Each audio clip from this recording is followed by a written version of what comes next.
All right. Let me know when you're in so I can Okay. join.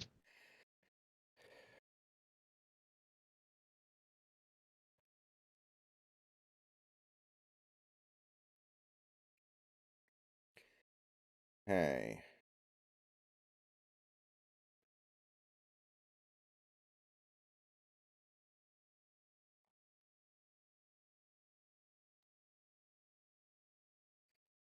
So, if I click continue, everything, all these things are things we already did. I'm almost positive. Bonus jobs. I feel like we haven't done the paintball area, the excavator, and the Spanish Villa. That's right. And especially if it doesn't have the tag cleaned on it, you know that we didn't.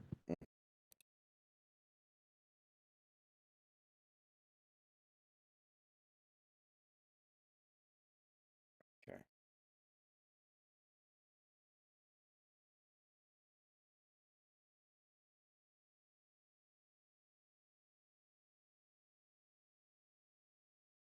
Hey, Raga. Okay. Uh, okay, try to come in.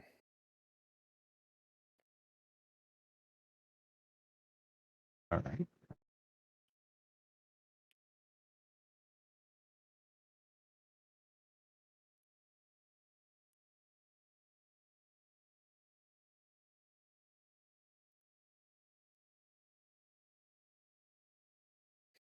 I don't know if this is the super power washer or not. I don't know if we have our best gear or not. Is it the Prime Vista Pro? Yes. Then yeah, it's good. Okay.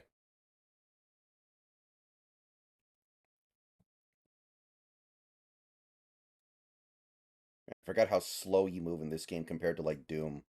This feels like I'm crawling.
So how was your day?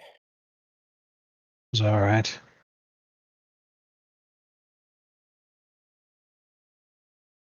What about yours? Mostly I was just in pain. It Shucks. it just comes and goes sometimes, and today it was bad. I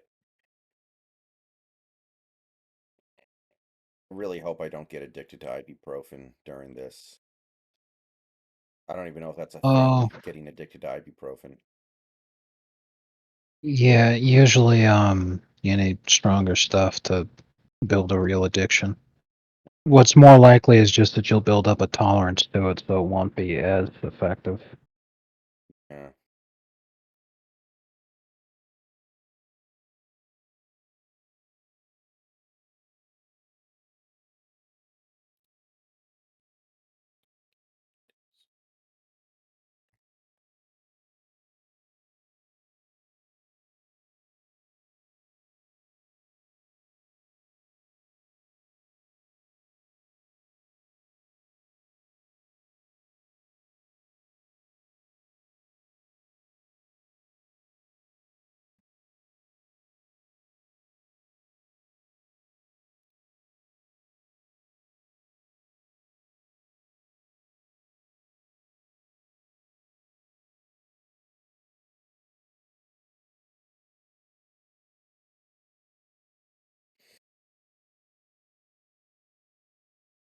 So tomorrow's football game is going to be Mitch Trubisky versus Bailey Zappi.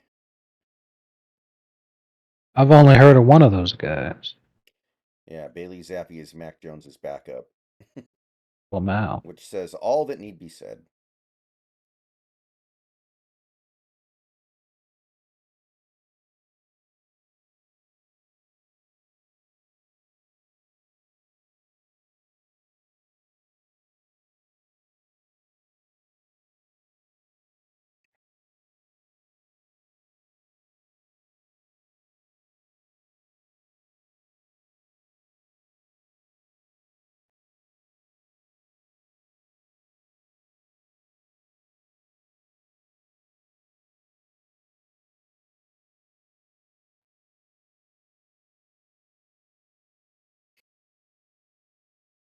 So I watched a YouTube video earlier today. It was how to smoke your first cigar. The guy was like showing how to cut it, how to light it. I didn't realize lighting it was so complicated. Like you really want to be like nice and even and you want to get the whole thing lit up.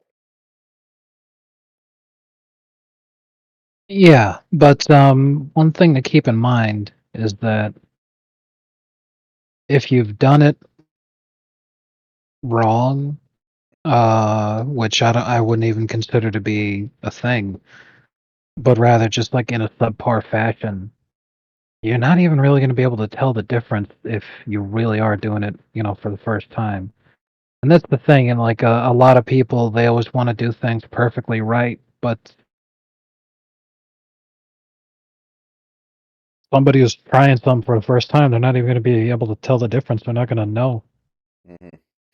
And he did say that you don't inhale. He said that it's very rare that a cigar smoker would actually really think about inhaling. Obviously, some gets in, but you're not like sucking on it the way you would with like a cigarette.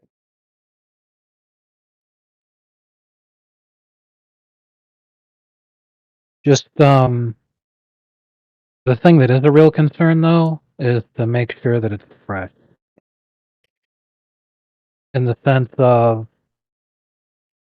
don't buy it ahead of time because the Hmm. odds are really good you're not going to be able to store it properly. Yeah. So it'll get dried out and be complete shit by the time you get to it. And you will be able to tell the difference there. It'll just be a miserable experience. Yeah. Another thing he said was have a soft drink with a lot of sugar in it to help mitigate the potential nausea because I guess the sugar will absorb nicotine or something like that. I have no idea about that, but definitely take your time because you can like burn your tongue basically. Like it's just an uncomfortable feeling if you're doing it too fast. They dropped out.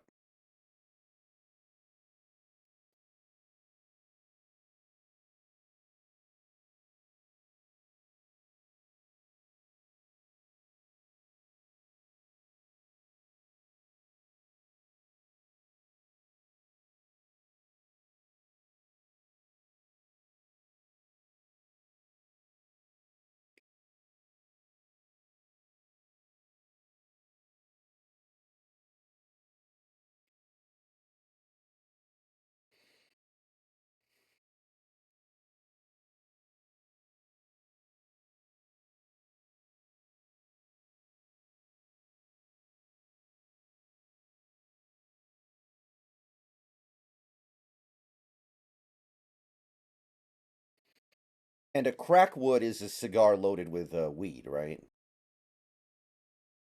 I have no idea.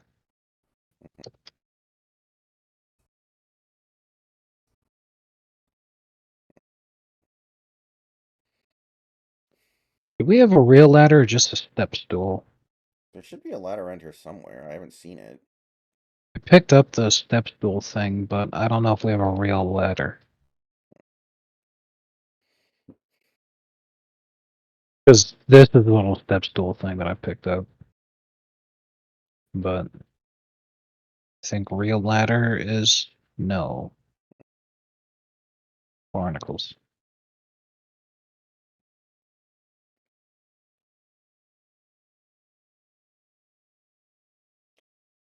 1 second, guys.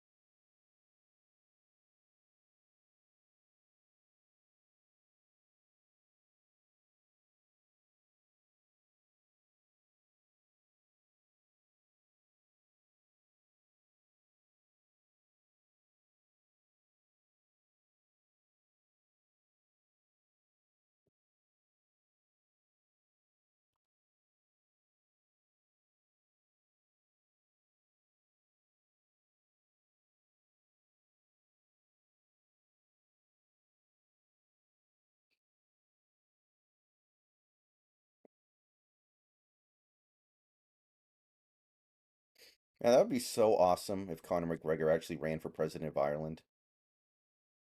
Yeah, because he'd win in a humongous landslide. And it's so funny, you know, the most famous Irishman in the world getting yelled at by the people who run Ireland, and it's like a bunch of fucking gay Pakistanis and shit. Like, good God. Yeah, I want to get back to having celebrities with dubious amounts of political experience becoming political figures, like Jesse Ventura. Like, that was fun. So, yeah. Ventura remains to this day one of the most base people's ever been a governor in the nation's history. Legit badass, Navy SEAL, Vietnam veteran, and about as anti government as they come. You love to see it.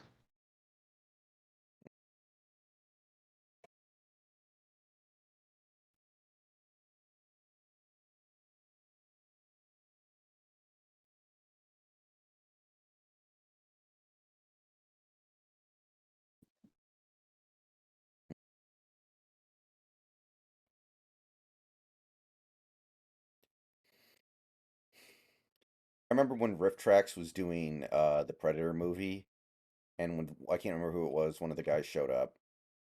It was like, I don't know who that is, but he has the look of a future Minnesota senator to me. The joke being that like a surprising percentage of people from that movie ended up going into politics, despite not really looking like your typical politician. Right. It might have been the criminal dude, the guy who was like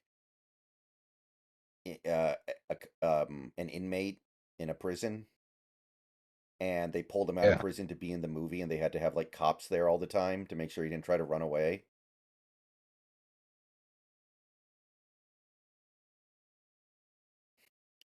One of my old coworkers, he knew like every little bit of trivia about two movies, Predator and the original Die Hard. Nice.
Can't refute an argument made by a teenager. The only option is to argue with them via another teenager via proxy. Soon all wars will be fought by children. Outrageously based. In fact, that was foreshadowed in The Phantom Pain, right? Yeah, Boss, kinda. he killed a child. Amazing! That right there is why you're the best boss.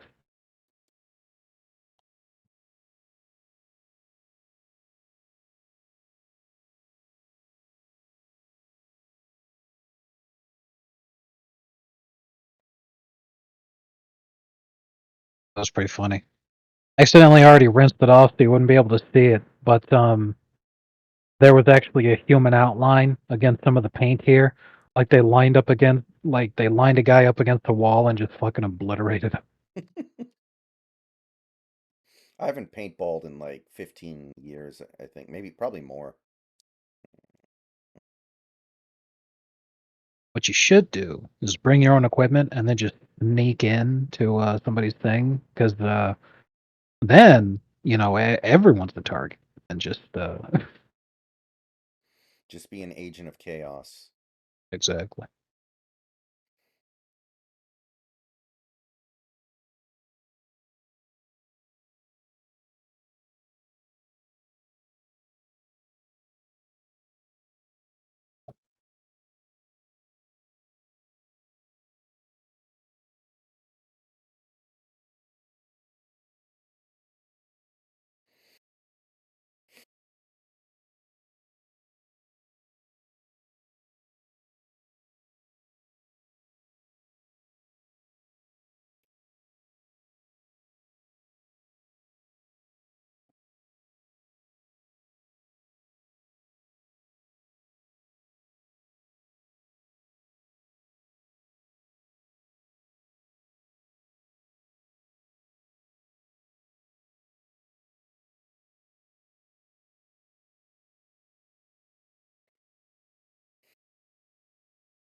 You know what would be really fun? Sticking this thing in your mouth and pulling the trigger.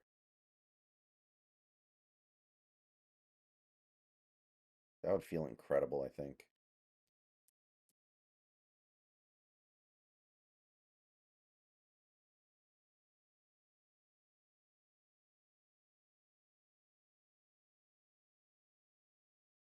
Hey, JS, what's up?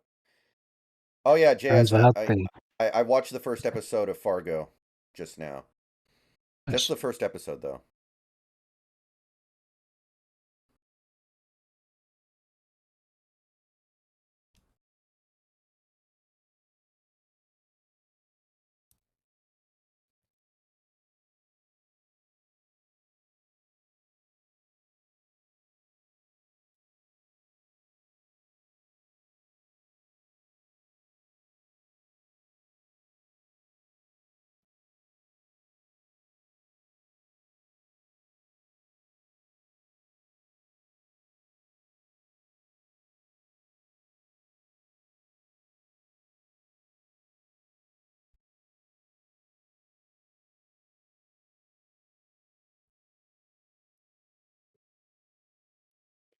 Yeah, I mean, it's like Fargo the movie, except the wife is actually competent, basically. Like that's how it kind of came across to me. It's like the movie, except instead of the wife just being, a useless woman who screamed all the time, she actually knew what she was doing.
I don't think very much of it. 12 man for life. I Soto didn't make a lot of sense here, so I wasn't really interested in him. He would have to have been a pure DH, and even then, it's still awkward.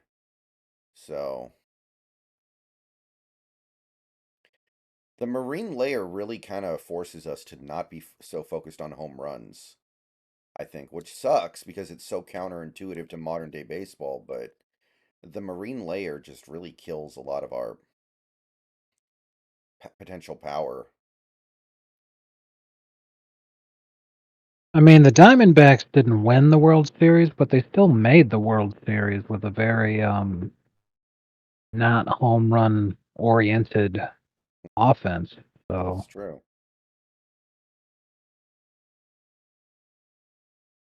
it's definitely still possible to succeed in baseball with just Like focusing on getting on base and then driving in runs. if you built a baseball team where like pretty much every player on the lineup was an elite base stealer, imagine how annoying that would be. Like every time a dude is led on base, you just know he's probably stealing second and you can't do shit about it. Right.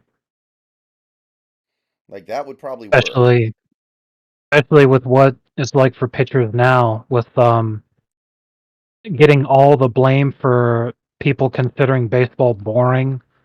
And I have shit like the pitch clock and all this other stuff. It's like, can you really focus on trying to pick a guy off if you know he's going to try to steal? You can't. The league would deliberately try to stop you and hold you back from that because they consider it boring. Right. So yeah, guy gets on base, you just instantly fucked because every single turns into a double.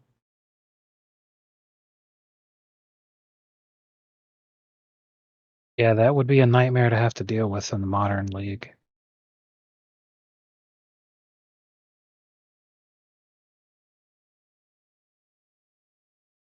But I think we can all agree as long as the Dodgers aren't winning, we're all happy. Mm-hmm.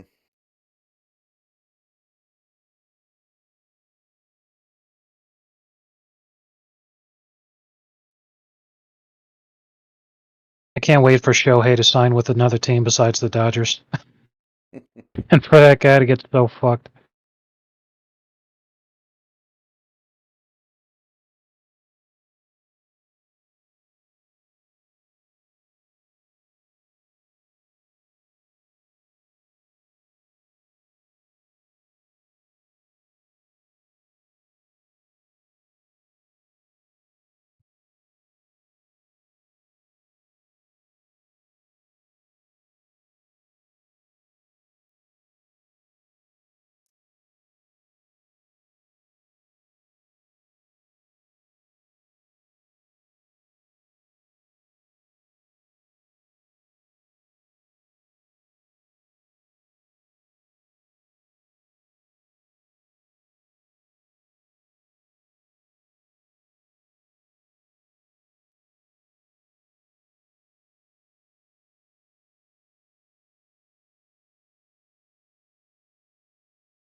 It's so nice when the ibuprofen starts to kick in.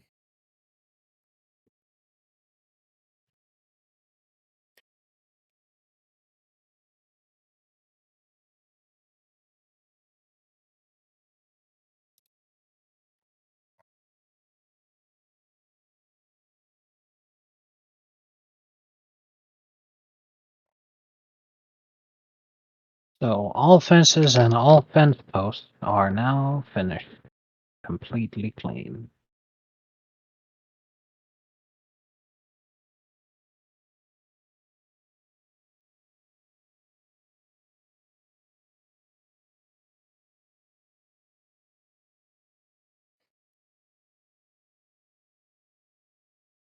Oh yeah, since we've been talking about it on and off over the last couple days, I wanted to ask, did you ever collect any like nerd stuff, like in real life, like Magic cards or Pokemon cards or collectible figures or Um, anything like that? Collecting? No, I never did any collection. Anytime I ever got anything, I wanted to use it. I used to play Yu-Gi-Oh, so I would buy booster packs, but it wasn't to collect cards or anything. It was to try to put together a deck that I thought was fun and play with it. Mhm. I never did the That was a Yu-Gi-Oh long. cards, but I think you can kind of, walk a narrow path and like take care of your cards while still using them. I think it's possible. Right.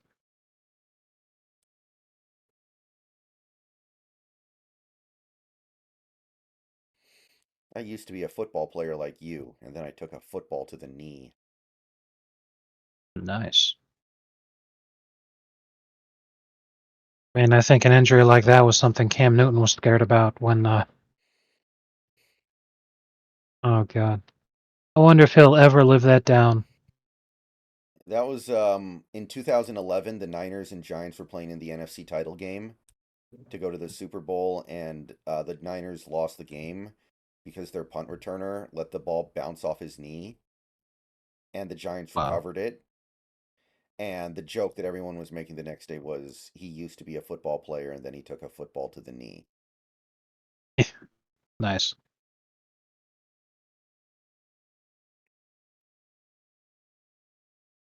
More tragic end to a punter's career, that or Matareza?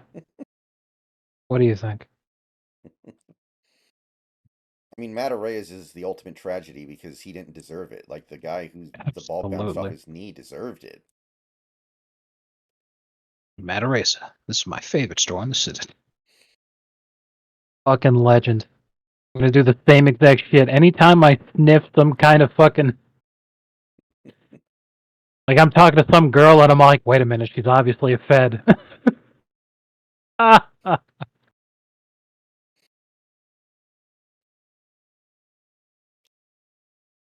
Wonder why they never made a game, by the way, where you could play as Solidus Snake. That would have been fun as hell. They should have made a spin-off. Because Kojima wasn't focused on making games. He was trying to make like artistic pieces, games that were basically movies because he always wanted to make movies and he wanted to be popular as like a big movie director. That's why, once he'll never have the same capital again in terms of people trusting him and giving him the keys to the kingdom. When he made Death Stranding, he got the opportunity to work with all those people he wanted to work with Matt Mikkelsen in his game and shit. Yeah. And having Kiefer Sutherland being the voice of Snake in Metal Gear Solid 5. That's what it was all about for him. So if he wanted to make games, then yeah, Solidus probably would have showed up again, maybe even as a playable character in some kind of a spin-off. But since he just wanted to make movies, that you know, if you asked him about Solidus Snake, he probably wouldn't even know who you were talking about anymore. True.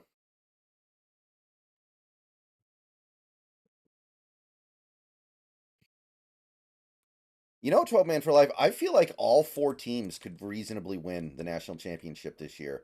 It's a really good set. There's no TCU equivalent, there's no Right. Cincinnati equivalent. And the simple truth is that while that's true, the NFC The AFC only has one team that can Well, realistically win it. I was talking about college football Only one team that can well, realistically win it. I was talking about college football Oh, okay, never mind.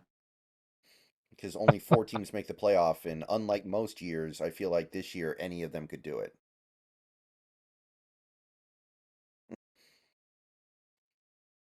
You already know. I was just setting up to make a Dolphins joke. That's I know. all I was gonna do.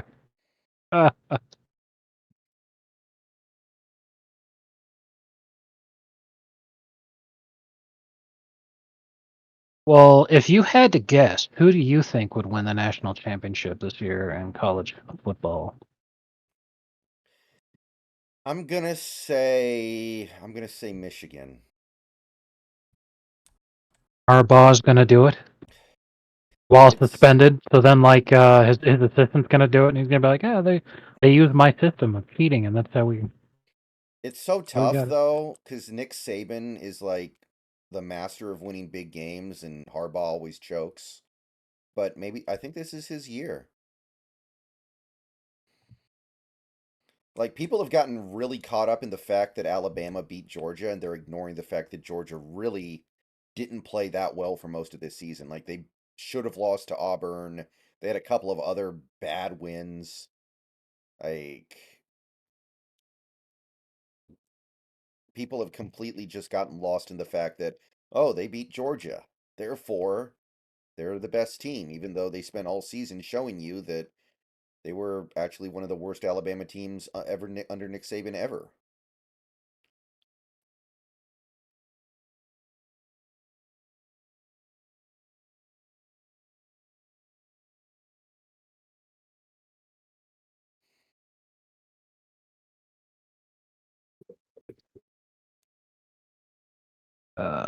Me carpal tunnel's already acting up. That's not good.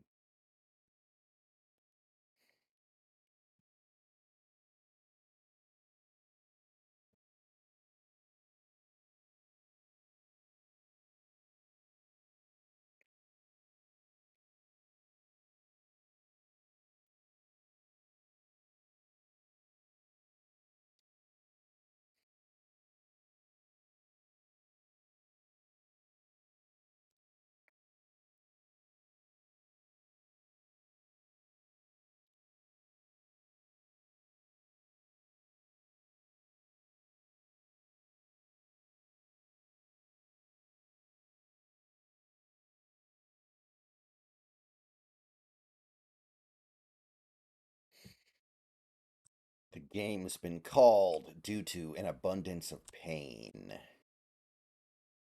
Nice.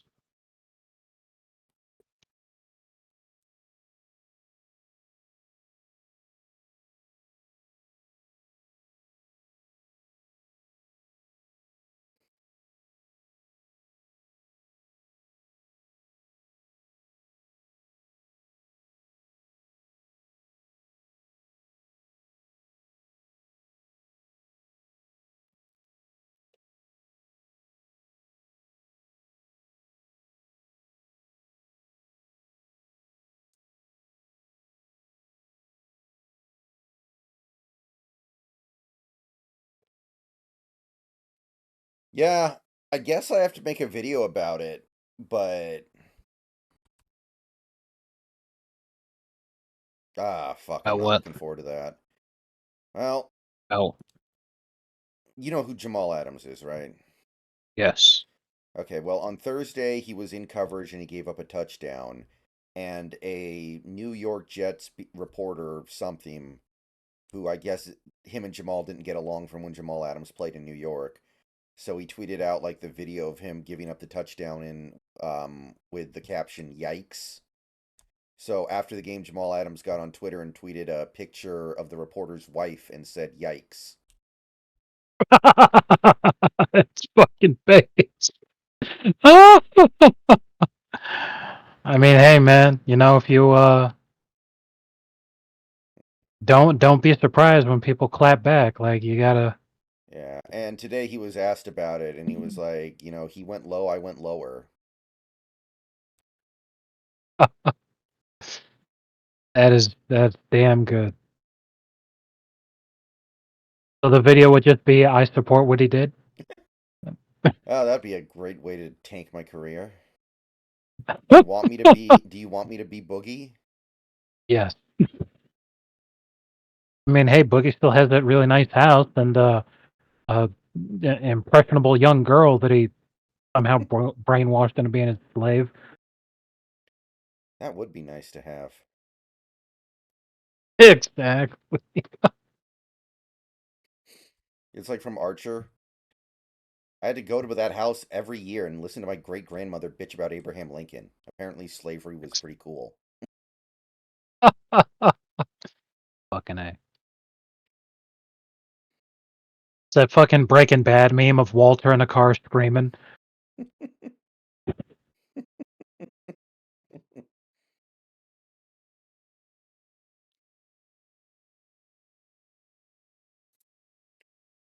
Oh, God. Absolutely fatherless behavior.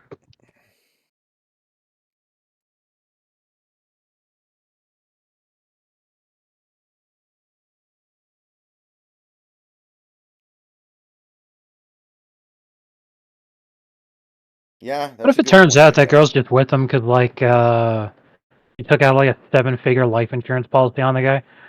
Yeah. He was like, yeah, I just had to take a knee and run out the clock. Any any life insurance policy on Boogie that's 7 figures would probably cost like 6 figures a month. And that's why he's selling off all those Magic the Gathering cards. Like, during the documentary, it shows him like ordering chicken quesadillas from Taco Bell, and honestly, that's probably the healthiest thing he ever eats because it's chicken, right? It's not red meat. Like, just that fact probably makes that healthier than anything else this motherfucker eats. Yeah, absolutely. What the hell is the frame?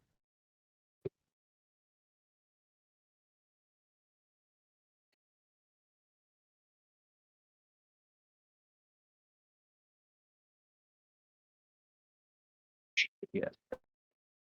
I hate when these happen.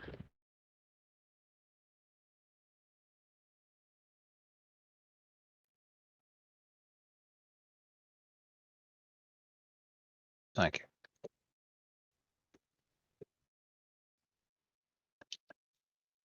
Well, now that's handy. I didn't know you could do that. When you bring up the escape menu and you have the list of all the different things that are supposed to be cleaned, if you click on something so that it's highlighted there, and then you hold tab, it shows up highlighted in a different color Oh, than normal, like oh hey, it's covered in dirt thing. I'll bet that's an So then you update. I'll can, bet that's a recent update.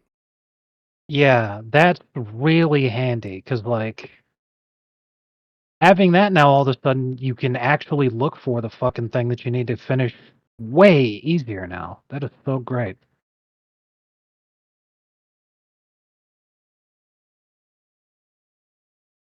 Yeah, I mean, it was definitely funny, JS, but he still shouldn't have done it. And him doubling down and tripling down on it, like, I mean, here's the thing, like, it's kind of contradictory at this point, isn't it? We didn't draft Jalen Carter because of character issues. So Yeah. we stayed away from a player who was probably the most talented player in the draft because of character issues, fine. But then you're going to keep Jamal Adams around when he's doing this kind of stuff.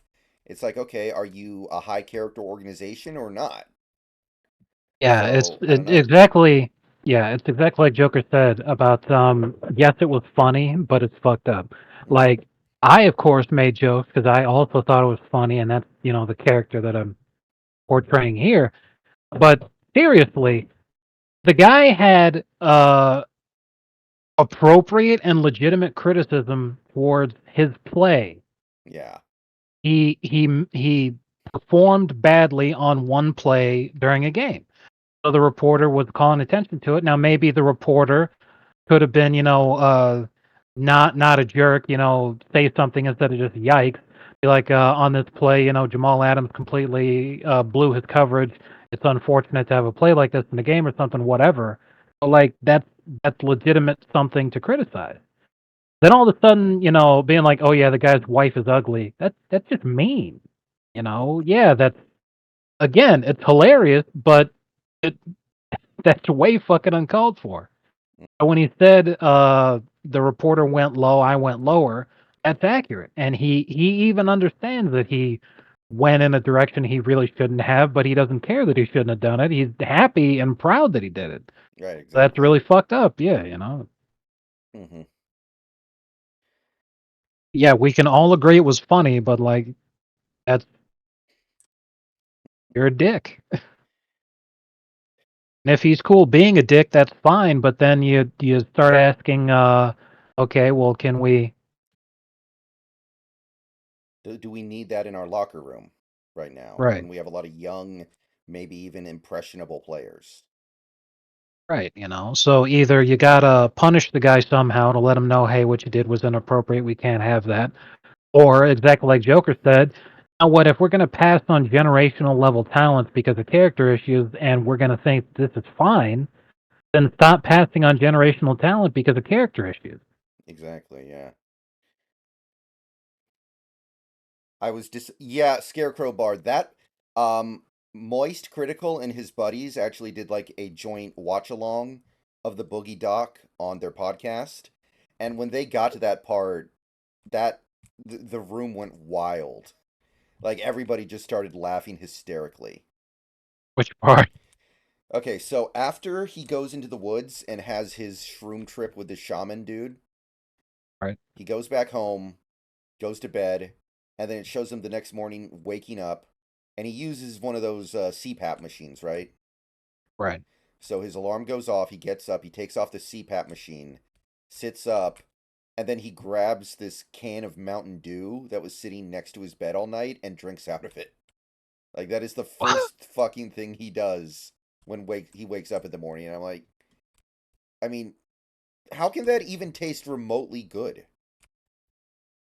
Yeah, Mountain Dew in the best uh form, presentation, whatever, to me tastes like garbage.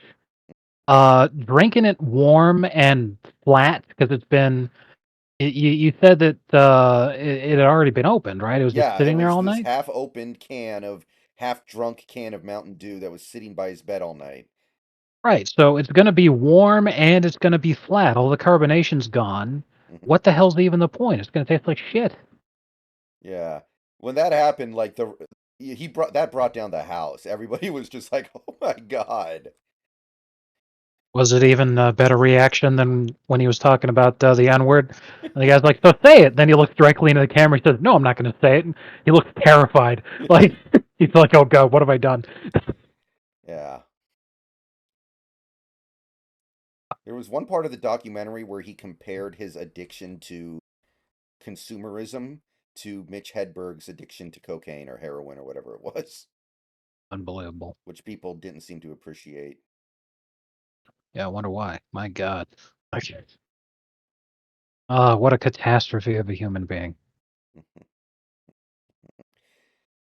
Yeah, the part that brought the house down the best during the Moist podcast was when Boogie was going over his monthly expenses. So he's listing out his health insurance, which apparently costs $800 a month, which I mean, that kind of speaks to how unhealthy he is, right?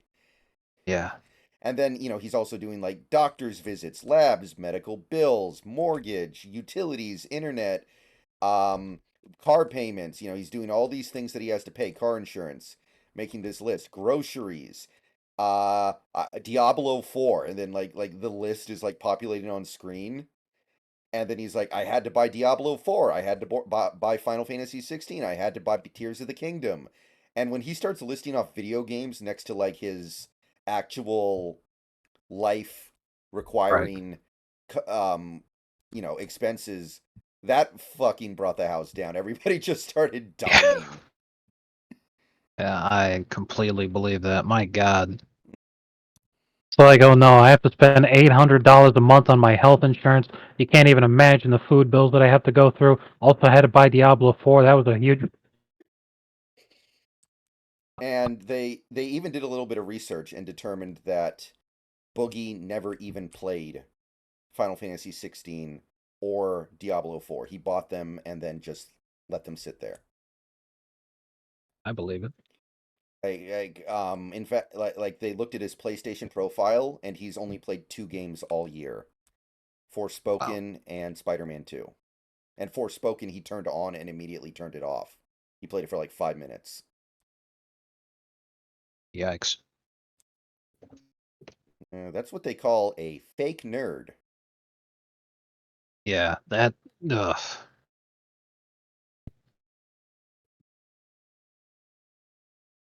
I remember when he was quote unquote training for his boxing match. It was like Hmm. the most exercise he'd ever done in his life.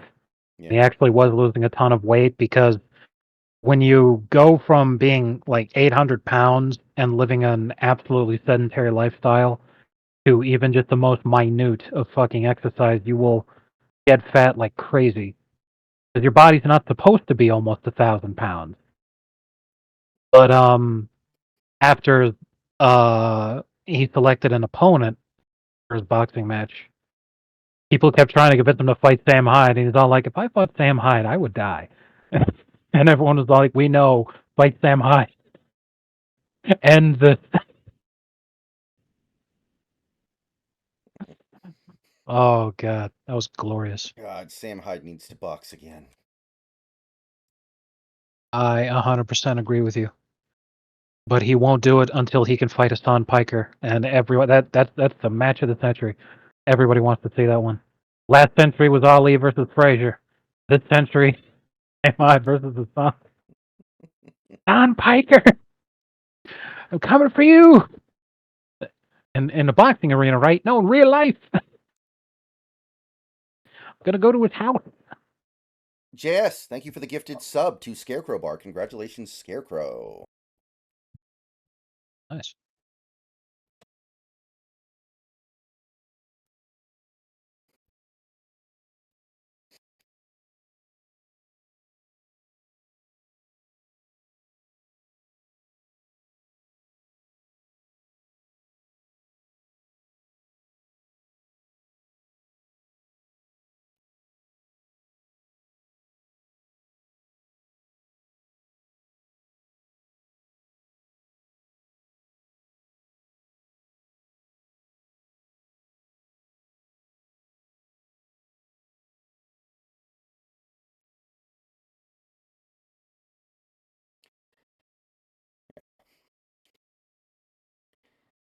But yeah, the N word part brought down the house too, because it literally comes out of nowhere.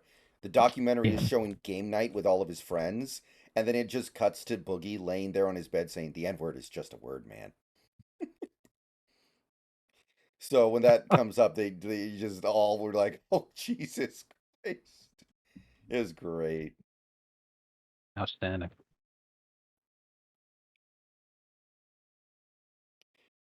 I mean, if you're going to have that take on the N word, then when he says, "So say it," you need to just say it, right? Like, if you're going to say Absolutely. it's just a word, then that means you should be able to say it. If you're not able to say it, then you don't think it's just a word. Yeah. 100%. Not that I think Boogie should do that because he's going to lose what Right. little fan base he has left, obviously. But if that's your take, then own it.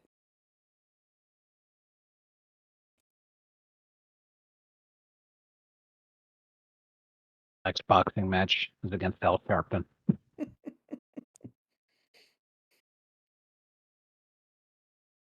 Actually, to make it fair, because it's got to be another outrageously fat dude. It could be EDP as soon as he gets out of prison.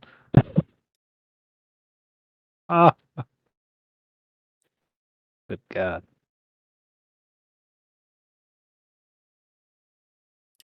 But one other thing that was said on um the podcast with Moist and his friends. I don't want to call him Charlie because then nobody knows who I'm talking about because there are a million Right. Charlies out there.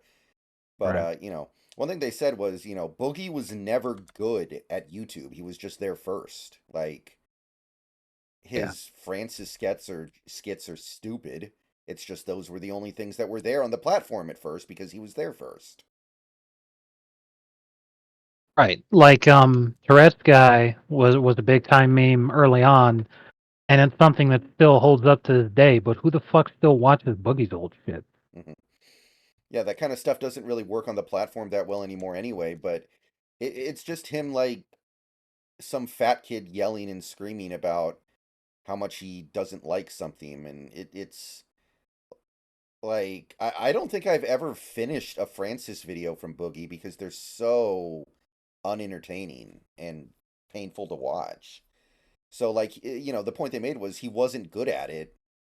He just was there first. So there are a couple parts in the documentary where he's like bragging about how I have 4 million subs on YouTube, and it's like basically the way to look at it is that you inherited those 4 million subs. You've done nothing to actually Right. like grow it. Yeah, you might still have them, but how many of those accounts are active? And let's look at your growth trending. How Hmm. many subscribers have you lost throughout all this time? That's He what he doesn't peaked want at to talk 5 about. well, he peaked at 5 million. He has lost subs every month for the last 6 years. Without fail, Yeah, every month he loses at least a few subs. Some months he loses like 10,000 and he's now down to yeah, and 4. that right, and that tracks. Who from that era of YouTube is even still around? Dark Side Phil, and he's in the same boat.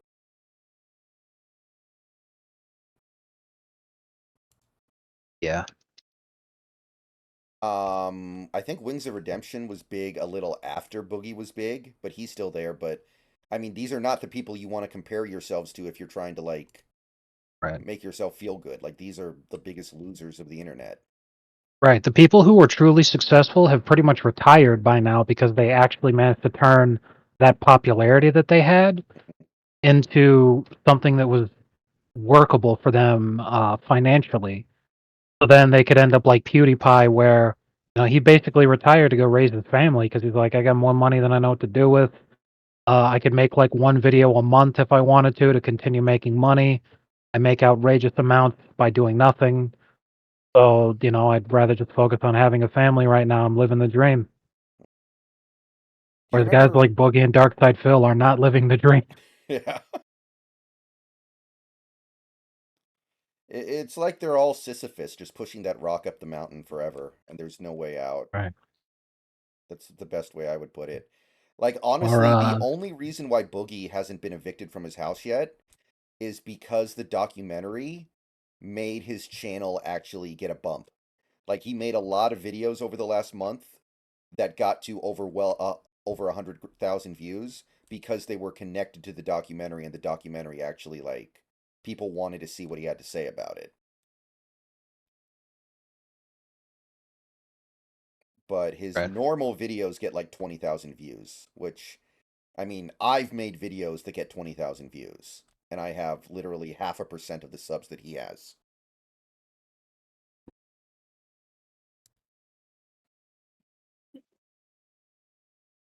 Yeah. Do you remember Shane Dawson? He was one of the first big YouTubers. Nah. That guy was fucking awful. A lot of his jokes were based around the idea of like drinking period blood, and he was, Oh trying to god. appeal to like preteens who think that stuff is funny. Right. There's an age where you think that a joke about some guy drinking a woman's period blood is funny, and then within like 2 years, you're really embarrassed of the fact that you ever thought that was funny. But for a couple years, you were somebody that Shane Dawson got to make money off of. Right.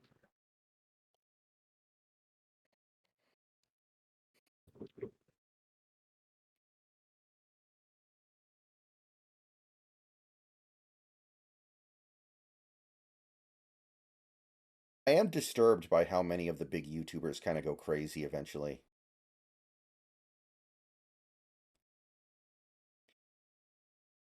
Like I watched the video of Boogie when he pulled out the gun on the guy.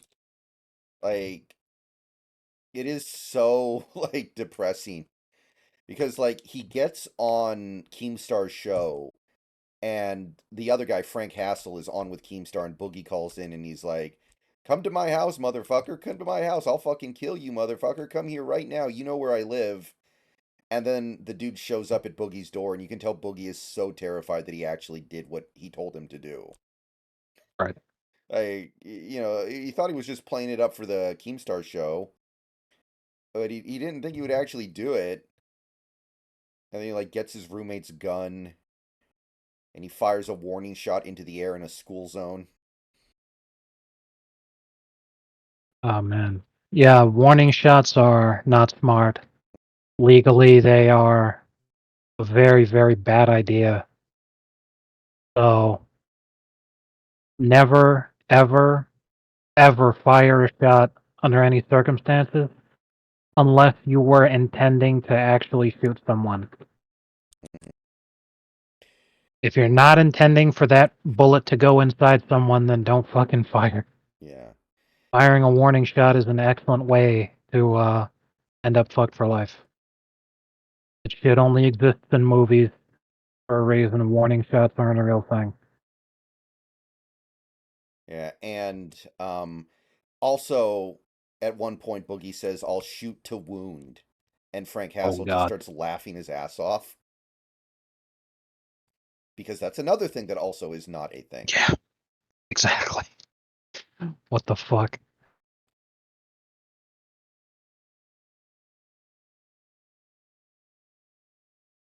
Does anyone out there actually feel bad for Boogie? Yeah, that's why he still has a little scrap of a career left. There are people out there who saw his video where he was begging for money because he lost his all his savings in crypto and were like, "Oh no, I gotta help Boogie." Like people fall for it. There's a sucker born every minute. Exactly.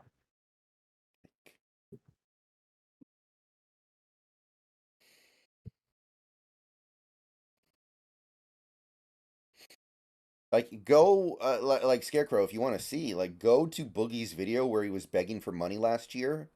It's called I Need Your Help and look at the comments. Most of the comments are telling him to go get a job, but some of them are like, "Oh, Boogie, I'm so sorry you're going through this, man. This sucks."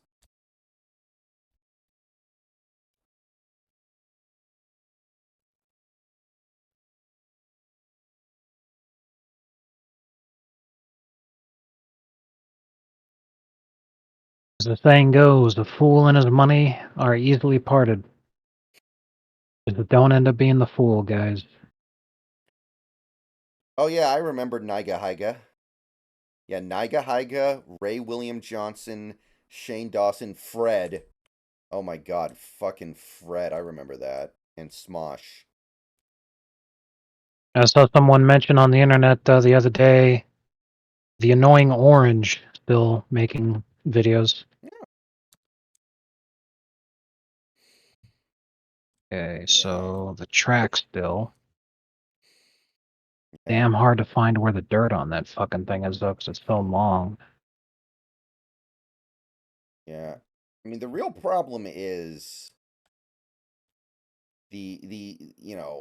what is popular on YouTube evolves so much from year to year. Like remember prank channels when prank channels were huge and everyone loved prank videos? Right.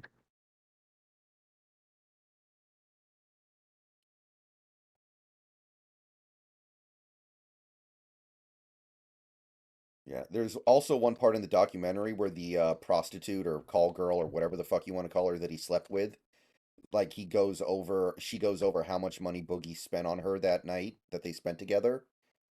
And it's like, okay, this much for dinner, this much for a hotel room, this much for escort fees, this much for a purse that he bought me as a gift. And also, it was like $500 in gift cards. And Moist was really confused by that. He's like, Why are you giving a prostitute gift cards? Like, what? You give them like a fucking Best Buy gift card? They're like, buy yourself something nice, toots." And he spent a decent part of the show trying to wrap his head around that. But generally, people have said that because it's a gift card, it counts as a gift, so it isn't taxed. So escorts prefer that to cash. It makes sense. At the same time, though, um, escorts are making their money from something that is illegal. So being concerned with taxes isn't exactly So something that tracks logically. is sugaring illegal? Because it's essentially a form of prostitution, yes. However, it exists in the sense of like trying very hard to mask what it is uh, from legal repercussion. Mhm. Sort of like how drug dealers avoid prosecution by they may take the money, but then they give the signal to one of the members of their crew who actually brings you the drugs.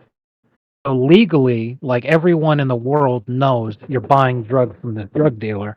But legally, for anyone who's watching what just occurred, is that you hand a guy money and then somebody else brings you something. It's like two separate transactions. Now, legally, that doesn't exactly hold up all too well in court, but it's something that can obfuscate prosecution just enough.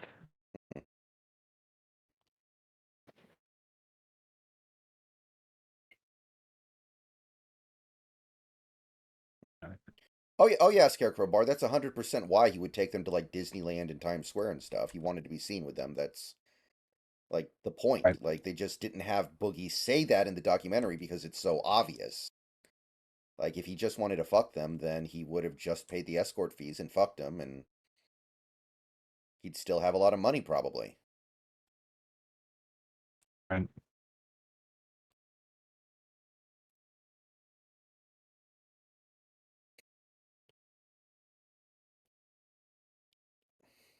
Also, the crazy thing about Boogie having such high monthly expenses, he says that even if you got rid of everything that wasn't like a necessity, like you got rid of all the video games and streaming services and stuff, and he just paid for what he needs to stay alive, it's 7 grand a month. He lives in Arkansas. Like you should be able to get by in Arkansas on like 2 grand a month if you really needed to.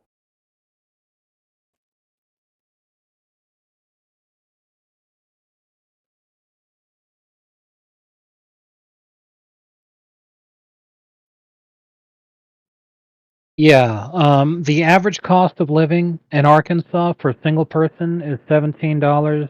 Sorry, $1,780.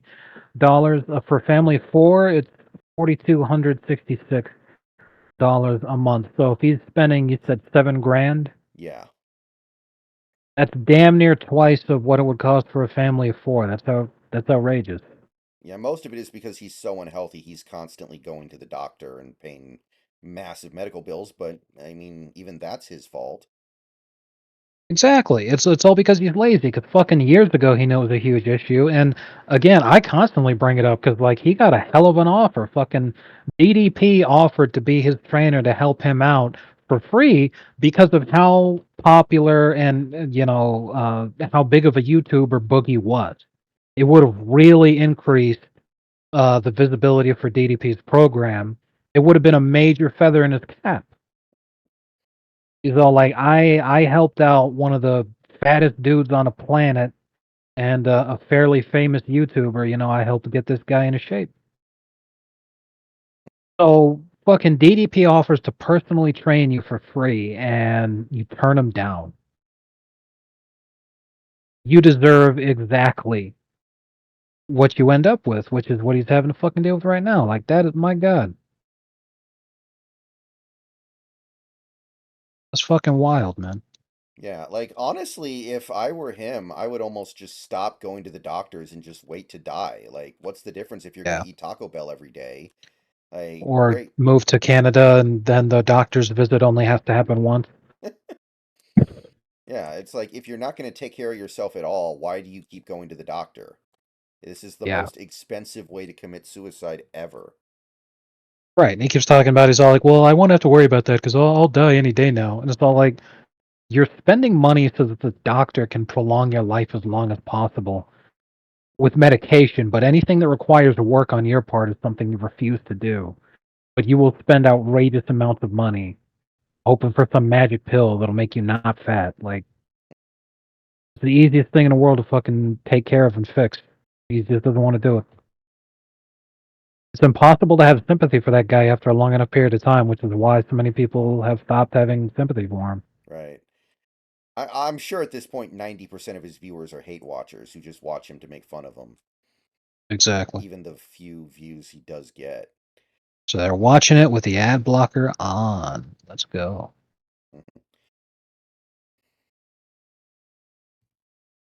Fucking YouTube simps installing the new ad blocker functionality just to make sure that Boogie can get more money. Good God. There was a guy who commented on one of my videos saying that one of the advertisements on my videos was 45 minutes long. Wow. He still let it play because he wanted to support me, and I was like, dude, don't do that. That's That's that's like insane. that's like 5 times longer than the video. Could you imagine if during like a basketball game there was a commercial that took 10 hours and they were like, you have to watch this whole 10-hour commercial in order to watch this 2.5-hour basketball game? Yeah. It'd be the 10-hour magnum opus LeBron getting a train ran on him for 10 hours. The greatest gay porn film ever made. God.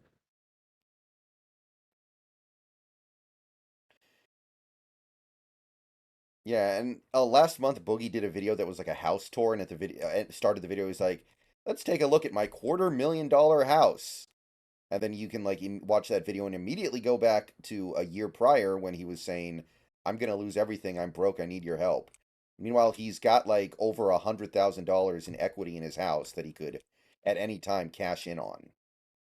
Yeah. Fucking giant sack of shit. Remember, Joker, after we finish cleaning this excavator, we need to go over there and clean the dirt. Yeah, Make a we got to bunch of come in here mud. and we have to wash the earth away. Let's make mud. Exactly. We're gonna power wash our way to China. Let's go. Anyhow,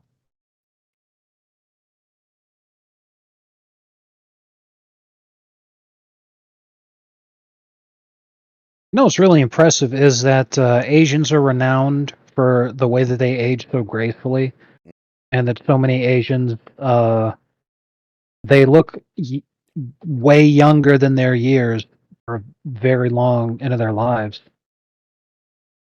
And I bring all that up because in China and Japan and Korea, uh, culture over there, you basically hit the wall in terms of nobody wants you anymore when you're like 25. Over in Japan, they refer to girls as Christmas cakes because they're like, Right. just like a Christmas cake, no one wants one after the 25th. Oh, you're 26 and older, nobody wants you anymore. Yeah. Sitting there like, my God, even a 40-year-old Asian girl has got to be a higher quality than the average American woman who's like morbidly obese, 19 years old, but looks like she's already in her 50s. Yeah. Like that was actually one of the things in Evangelion too, because Misato's 29 and she's single, and everybody gives her shit for that. Now, that was the 90s. It was a little different. But, the point is, like, people think it's weird that she's 29 and very attractive and hasn't gotten married yet. Right. The average person in America, though, the reason that you're single when you're 30 is because we've already gotten divorced. Ugh, what a cursed society we live in now.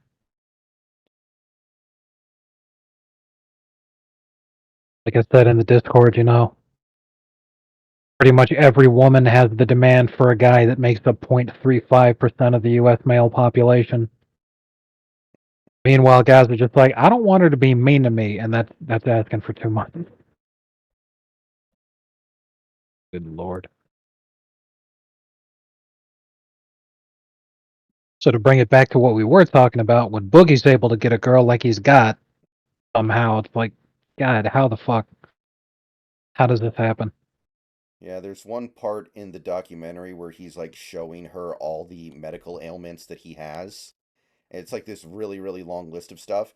And she's literally sitting there like crying over it and like, I don't want you to be alone. I don't want you to die, literally sobbing over it. And then someone in the comments was like, "Man, that I'll bet Boogie felt amazing having a woman crying over not wanting to lose him like that. I'll bet that was an incredible endorphin rush Yeah, for him. seriously. That must have been an incredible power trip." Exactly. Because he's like, wow, she's crying that I might die, and it's not because she's gonna miss the money that I've been giving her to pay her to have sex with me. Wow, this is amazing. What a sack of shit, dude. I still can't believe he allowed that documentary to be made without realizing how bad it made him look.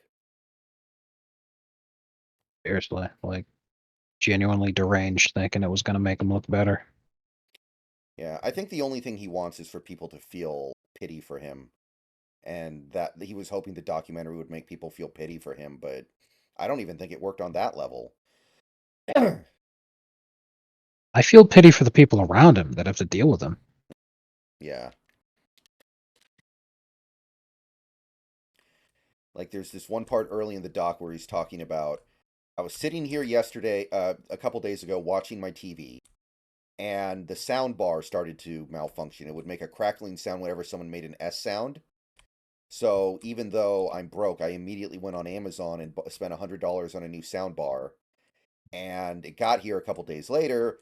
But by then the TV had already started working again, and the sound was fine. So now I have $100 sound bar I don't need, and the sound bar is sitting there in an unopened box for like the rest of the documentary, and somehow it doesn't occur to him that you can return that and get all your money back. Right. Like, what the fuck? Hmm.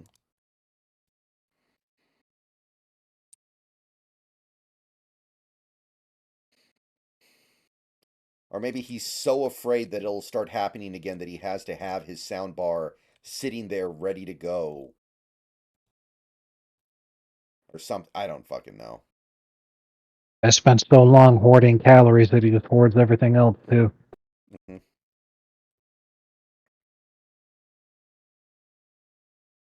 uh, I bet if he ever had a newspaper subscription, he'd have papers from like fucking 20 years ago I can around be his a little house. bit I can be a little bit of a hoarder too, but I can afford to be a hoarder. Right. You're not sitting there like, oh god, if I don't sell off all my magic cards, then they're gonna take my house. Jesus. He actually, in one video, went through his entire collection of like collectibles, figurines, magic cards, Pokemon cards, Dungeons and Dragons memorabilia, and he estimated it was all worth about 30 grand. And I was thinking, I'll bet he's taking a bath too. I'll bet he's not even making money on all this. Like, some of his And magic more than cards were likely. worth a lot. And it's like, it's sad that you become a collector of shit like that and you fuck it up so bad you can't even make a profit on it. Like some of those magic cards that you pull out of a booster pack in the 90s are now worth several $100s because they're reserve list.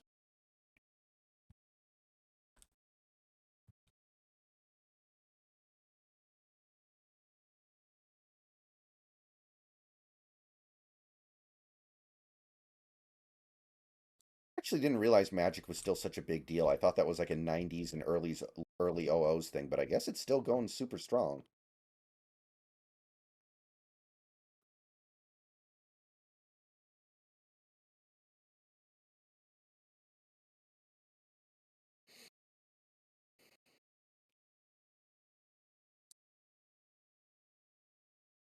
What kind of deck did you have in Yu-Gi-Oh, by the way?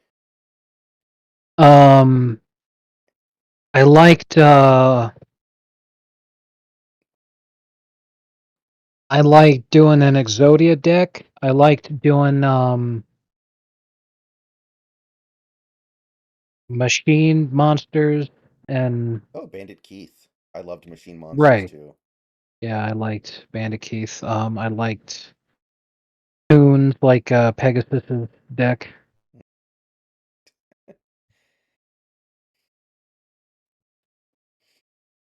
I can't imagine how enraging it must be to go up against an Exodia deck.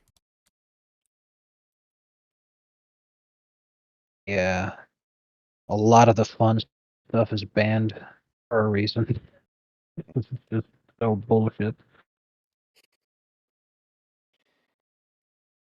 Or that part in. Uh, yo, where I'm standing right now, Yeah, in front of this thing, yeah. these two little fucking things down here, they're called the boom cylinder brackets. Hmm.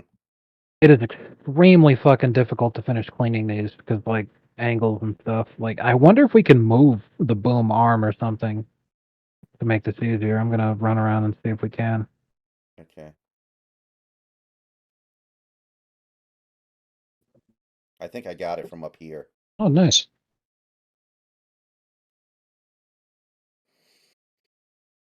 Part in Yu-Gi-Oh where they're stowing away on that ship to go to um Pegasus's island, and Taya's like, "I need to go pee," and Tristan's like, "Just go over the edge." Oh man, That was not in the English dub. If you watch the English dub, she was like, "I'm cold," and then he's like, "Well, in a few hours the sun will rise." I'm cold. Just go over the edge. Based. I mean, if a girl really needed to do that, I'm sure she could. Just like, Just ask Weevil to hold out his hands.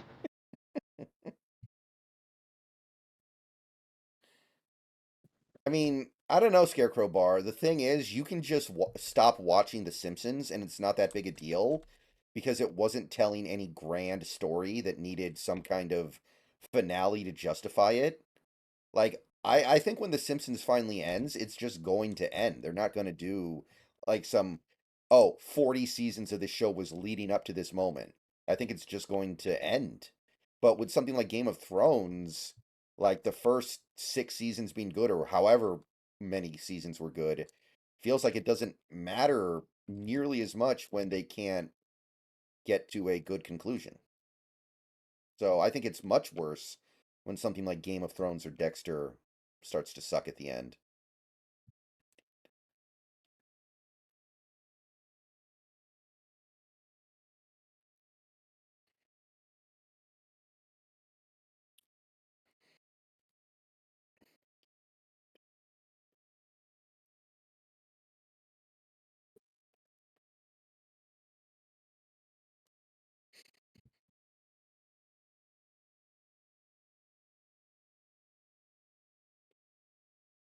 Making this thing highlighted is so fucking useful. I've already used it so much.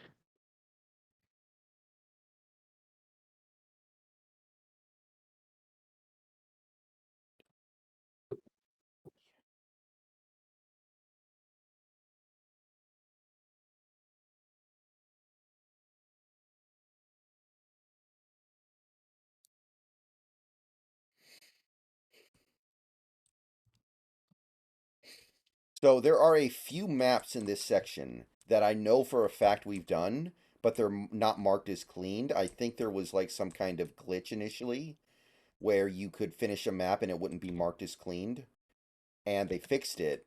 So we do have some maps that I know we've done for sure, 100%, but they're not marked as tagged as clean on my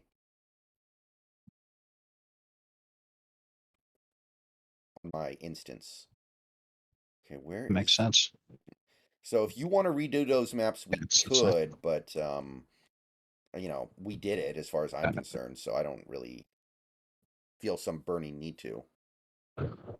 yeah, I'm not totally about that right now because like it's already 10 plus. I've got the carpal tunnels going, so we could just keep doing the ones we haven't. Okay. And There's one more right left. now I'm gonna take a quick break to make some food. It won't take me long, like Okay. just a few minutes. All right. Well, I'll probably be doing the same then. Uh, see you guys in a minute.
Okay, I don't know if Snacks is back yet or not, but I am here. Yeah, Okay.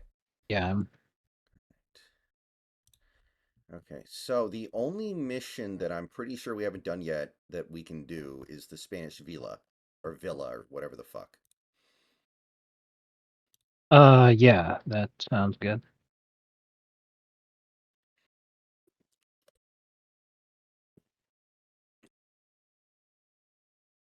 This is humongous.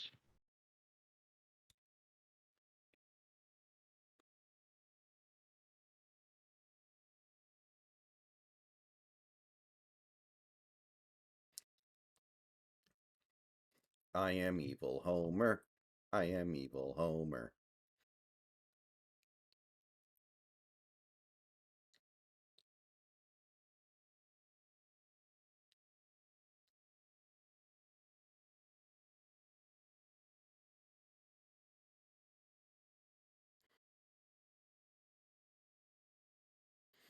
Oh yeah, Scarecrow Bar. One time I did a steamed hams meme where I wrote a fan fiction called Steamed Hams, but it's Sailor Moon. Steamed hams is great. And I didn't make it until like 2 years after Steamed Hams was dead. So it was definitely a dead meme.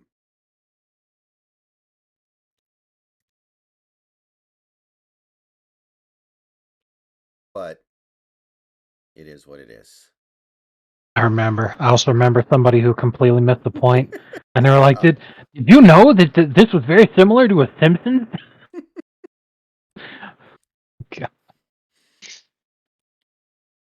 The final sentence of the store fan fiction was steamed hams more like dead meme, and somehow they didn't get it.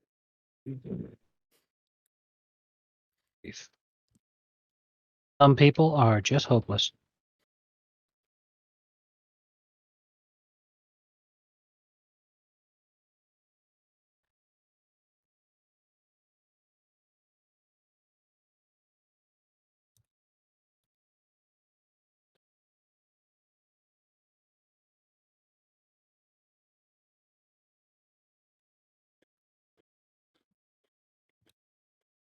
Oh, the Heat won tonight.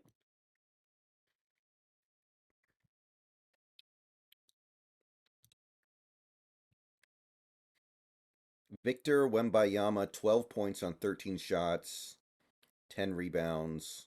Only 2 turnovers, though. That's progress.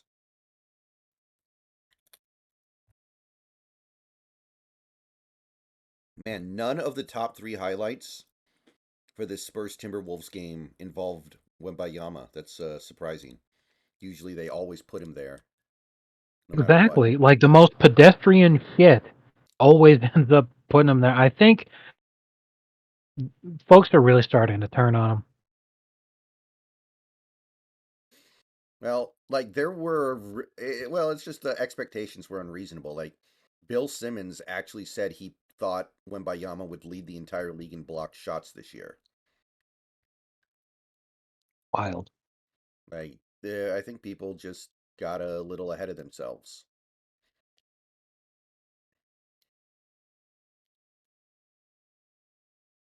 Yeah, like people thought he was going to be what Chet Holmgren actually is, but they don't want to give Chet credit. You know, they thought he was super NBA ready because he dominated in EuroLeague or whatever. And he gets here and he's just ass cheeks, and it's like, hey, what do you know? The Pistons have not won a game since Bush was president. No, but seriously, they have not won a game in now coming up on what, a month and a half? Good lord. And I think the season opener, Miami played the Pistons and we won by like 1 point. Yeah. Good lord. Not a good look. Hmm. I wonder if Popovich is trying to tank again this year to go back to back on number one overall picks. That seems like something he would do. Yeah, imagine if the Spurs were the first team since fucking Cleveland to do that. Outrageous. The Snacks conspiracy theory is going to go into overdrive if that happens, about them trying to make the Spurs the face of the NBA. 100% if that should happen, because like they did that for the Cavs to bring LeBron back. Hmm. I still remember how fucking mad everybody was when the Cavs kept getting the #1 pick. That was insane. Steven lost his mind. Like, Steven completely lost control on the NBAB. And he came back like 3 months later and was like, guys, I'm sorry, I took it too far.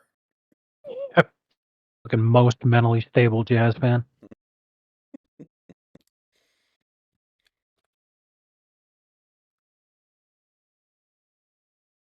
That guy was wild. He's the only person I've ever seen when their team wins a championship and it's their first championship after decades of not having one, and he didn't mellow out even a little.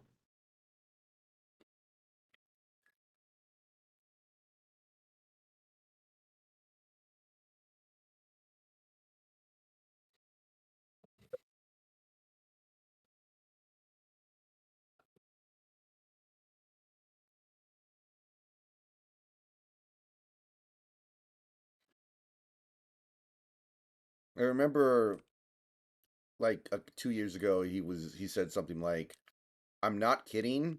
I'm starting to actually have a problem in my day-to-day life where I assume that really bad things that are extremely unlikely to happen are going to happen, and they completely cripple my ability to do anything because the Jazz always lose close games. Wow. A rare moment of lucidity where you're able to identify having a mental illness and you don't seek professional help.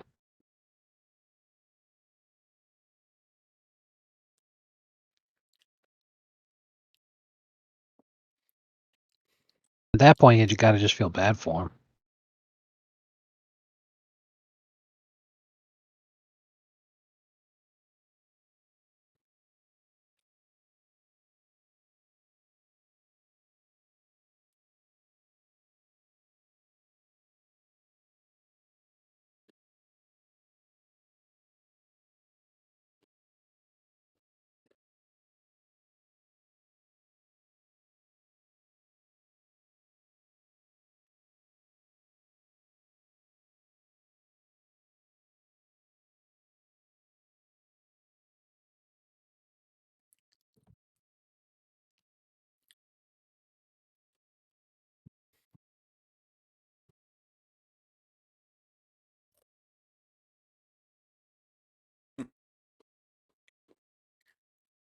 Man, if only everything was that easy, JS, we'd all be rich. Hey, Jeffrey.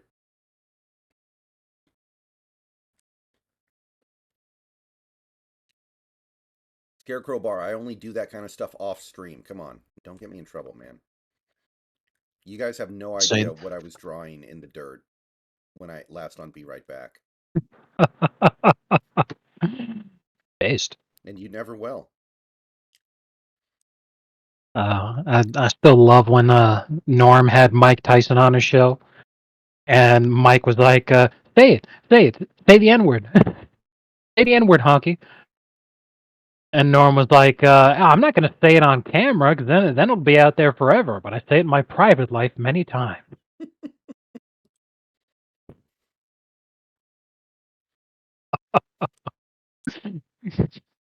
The 1936 Kentucky Wildcats saw LeBron James playing basketball. They would say, Oh man, good stuff.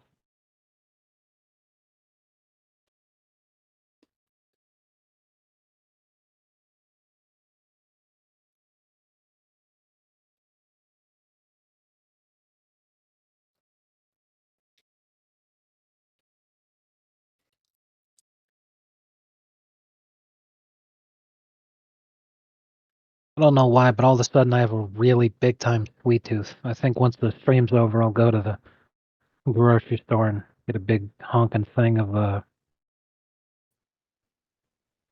candy because I haven't had any in like 2 months now. can't relate. No, I go long periods of time without eating chocolate, but then all of a sudden I'll just get a hankering, and then I'll eat a ton, and then I'm good for like months.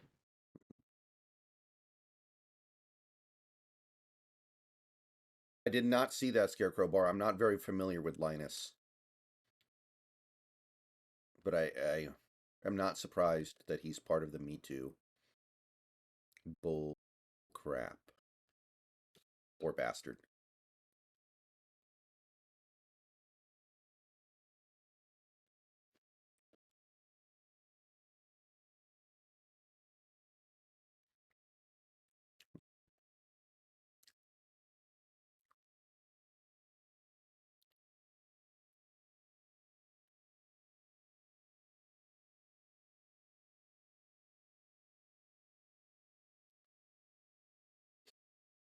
One time I drew a man sitting in a pie in the dirt when we were playing this game, but it was pretty hard to tell what it was. Oh man, that's fantastic.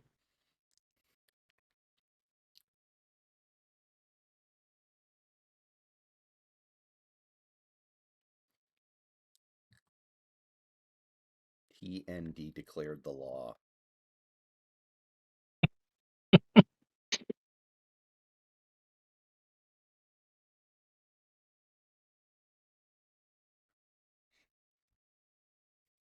Remember that scene in the Shawshank Redemption where Andy asks him why do they call you Red? And Morgan Freeman says maybe it's because I'm Irish.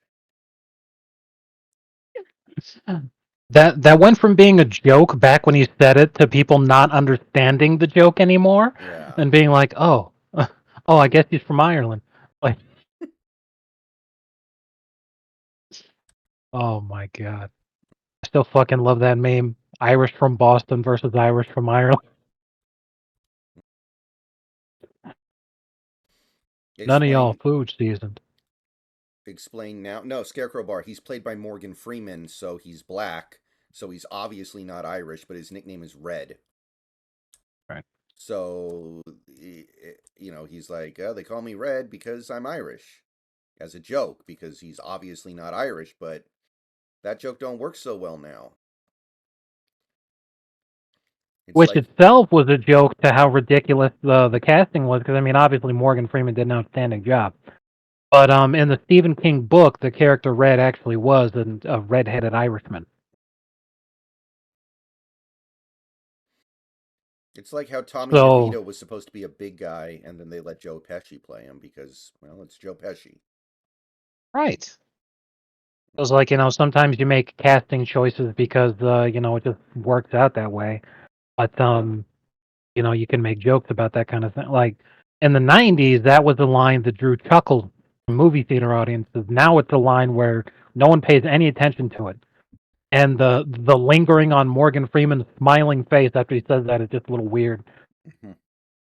Like, Yeah, it's like that line in Trading Places where they're walking into the World Trade Center, and Dan Aykroyd says, "In here, it's kill or be killed."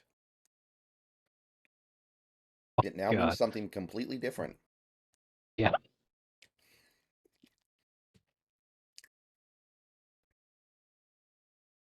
They edited it out on TV, but I will always have it because I have the movie on Blu-ray. God damn.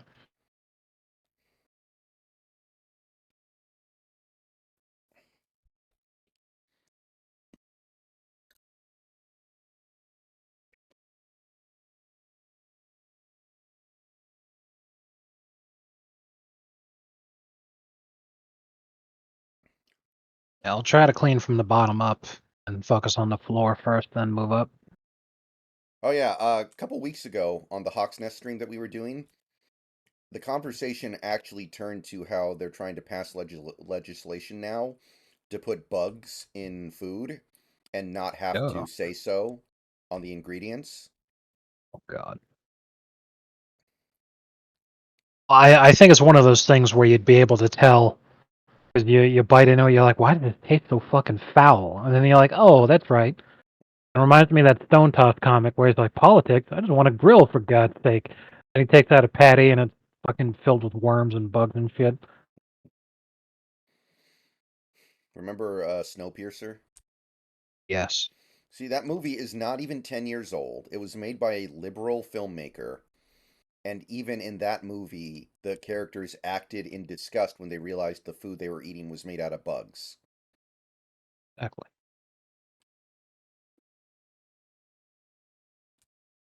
I mean, if people want to eat bugs, fucking go for it. But that should always be a choice.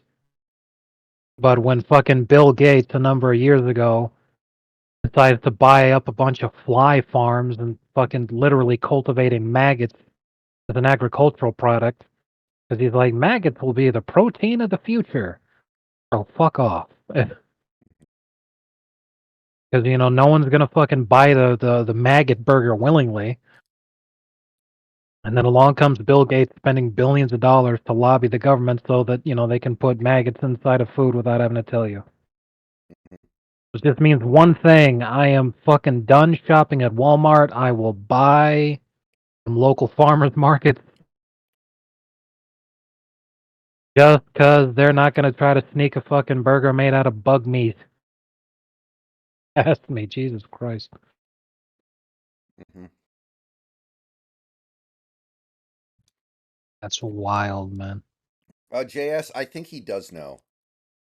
Like, even normies know what Barry Sotoro is. I'm pretty sure Hawksnest knows. Like, even people who just watch CNN or Fox News all day know what Barry Sotoro means.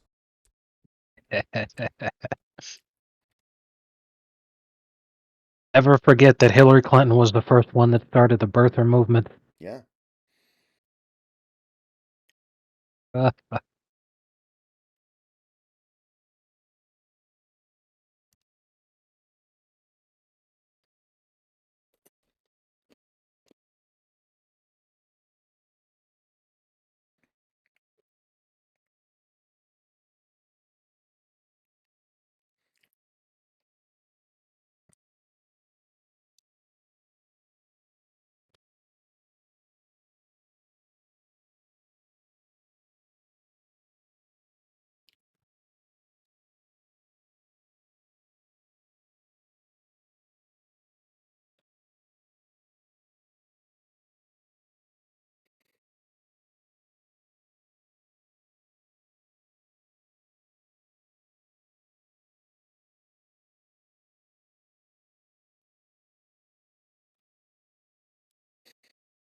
I think I've read before that most of like Barack Obama's friends call him Barry. yep, that's true. That's even true to this day. And it's not something that they ever tried to hide. What is Barry Sotoro? It's believed to be Obama's real name, I believe. It's been a long time since I've really inundated myself in that stuff because Obama hasn't been president for almost 12 years now. No, excuse me, 8 years. But it's it's an Obama theory.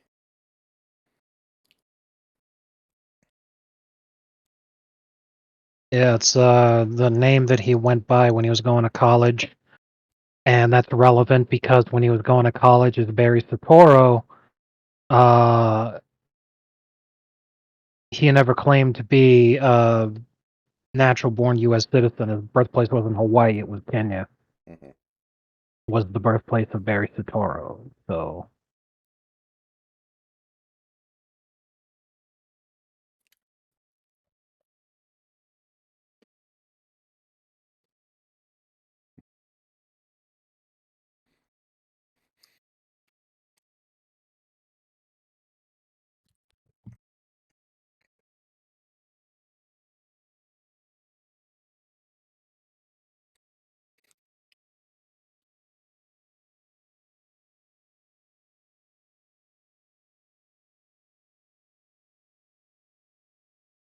yeah, one thing though, he's definitely not Muslim though, because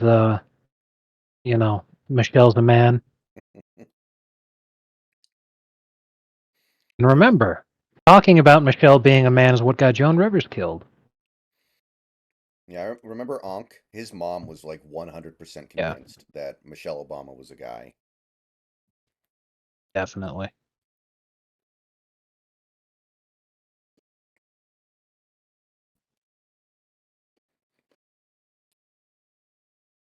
I guess there's a conspiracy theory that all women in entertainment are actually dudes. People are like, look at the Adam's apples. Why do they all have such big Adam apples or Adam's apples? Like there was a conspiracy theory that Sierra was a dude, which I hadn't heard about until the last couple years, but back in like Wild. almost 20 years ago, people thought she was a guy. Sensational.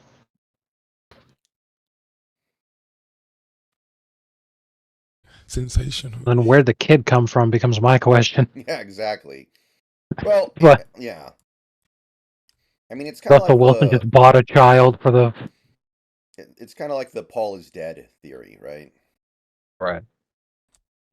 It's like, it sure would be a shame if Paul McCartney showed up at like the Super Bowl to perform at the halftime show to disarm this conspiracy theory, right? But if you really want to keep following it, then you can. You can galaxy brain your way into like it's a body double.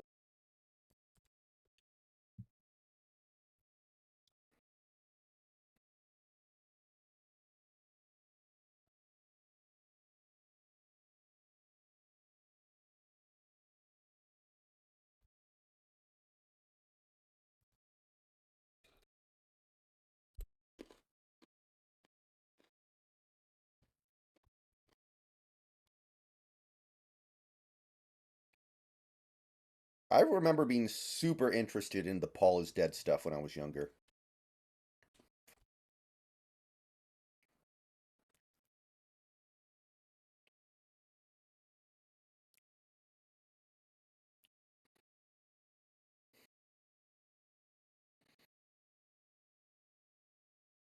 And I legit love this fucking thing where you can highlight the stuff you're looking for.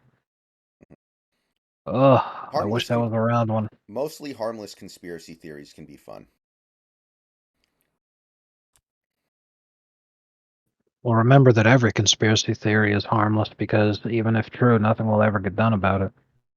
That's true.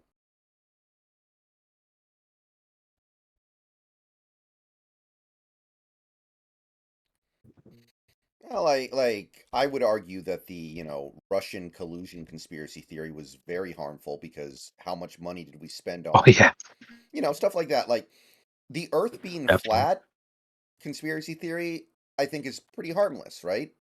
Like it's stupid, Right. but I don't think it's hurting anybody if people think the Earth is flat incorrectly. The Right. only way it could be would be if they're like a pilot or something and they like crash their plane into something because they think the Earth is flat. So they do a certain maneuver that would have worked if the Earth was flat, but it's not.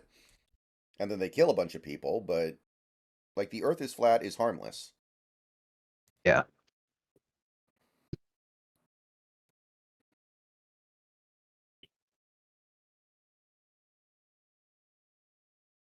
The frozen envelope Patrick Ewing draft lottery is harmless. It's not like anybody's doing anything about it.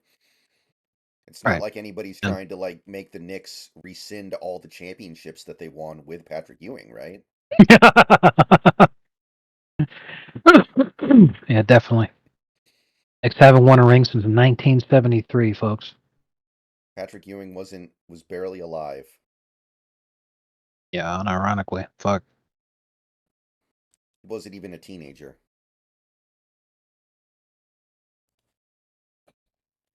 The last time the Knicks won a championship, Richard Nixon was president, and now everyone who was involved with his administration is dead. Now that Henry Kissinger's dead.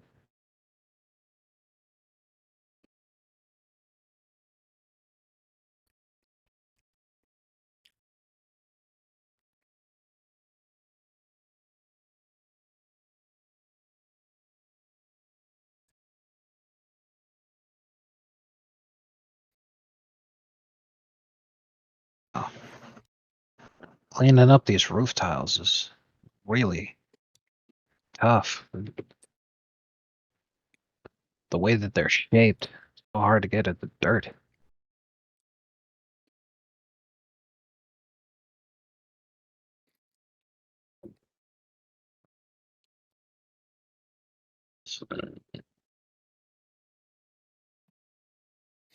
Yeah, backmasking is fun, JS. Like that's another harmless one. Unless you try to like kill Led Zeppelin or something because you think they're Satanists and you're trying to prevent them from corrupting youth.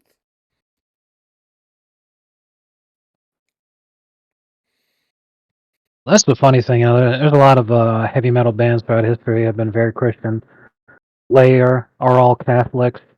Alice Cooper is very Christian. Um, there's a lot of different examples, but it's funny because exactly like you said, a lot of pro clutching mothers. Oh my God, the heavy metal is going to convert our children into being Satanists. It's like a lot of these guys actually praise Christ. Yeah. Metal is good for your kids. Just keep them away from the actual fucked up people.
I don't.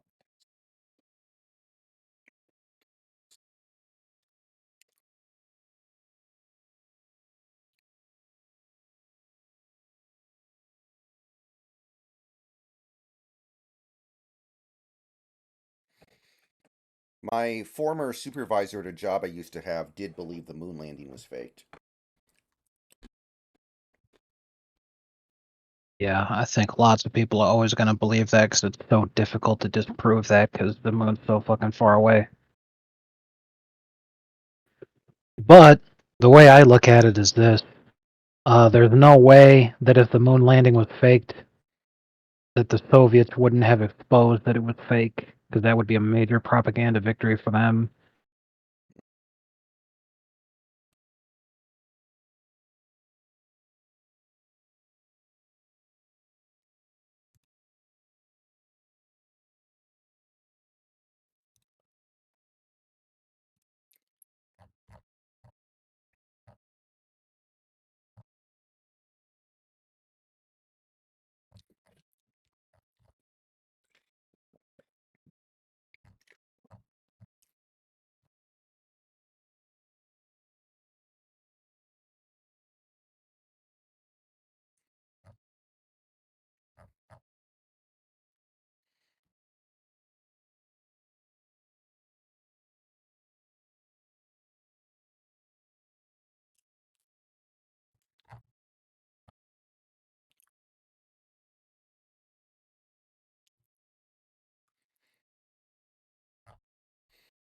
Does anyone remember the birds aren't real conspiracy theory?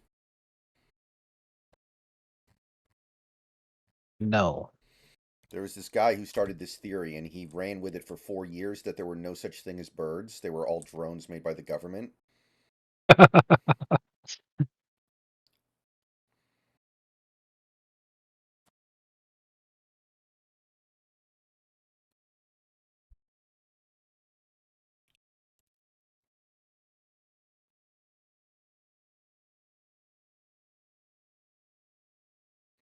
Most of what they refer to as conspiracy theories in terms of like trying to make people think that that label means that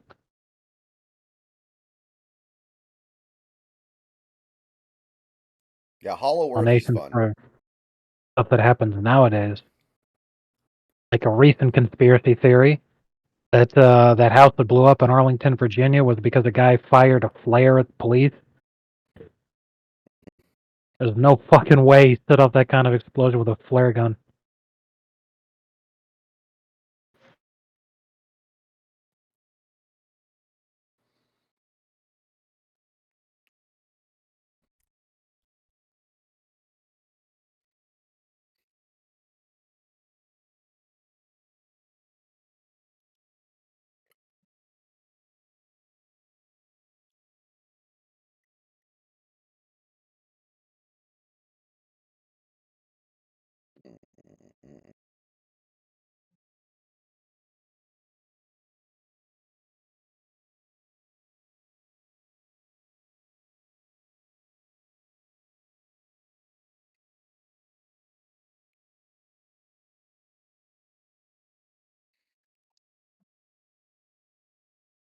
Why can't I go up this ladder?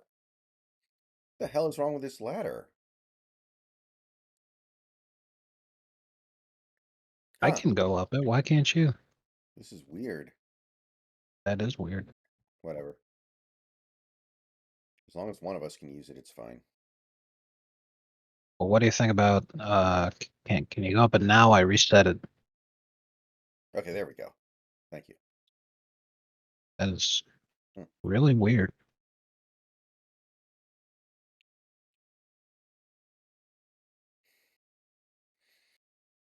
I mean, the problem with flat earther stuff is that it's very easy to disprove. All you have to do is go to a high enough mountain peak. Right.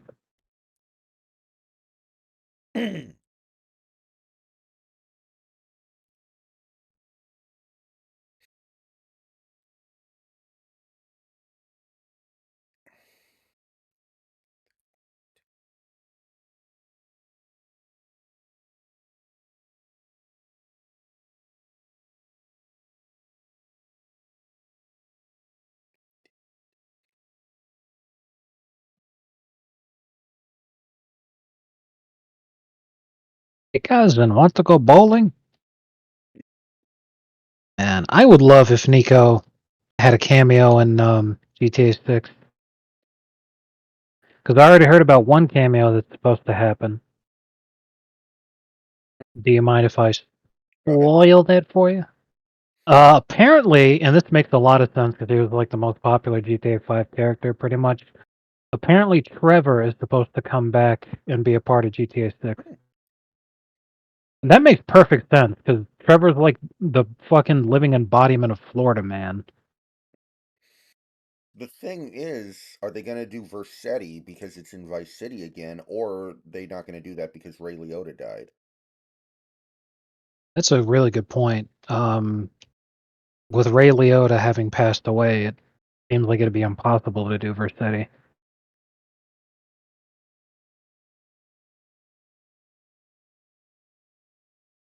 I'm sure they do like a bajillion different Scarface references, but I think it's beyond even Rockstar to get Al Pacino to come do a cameo, unless they hired Adam Sandler and then he convinced them to do it.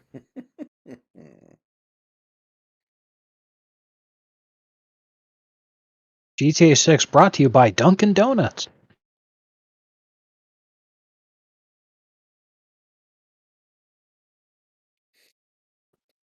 San Andreas had hot coffee.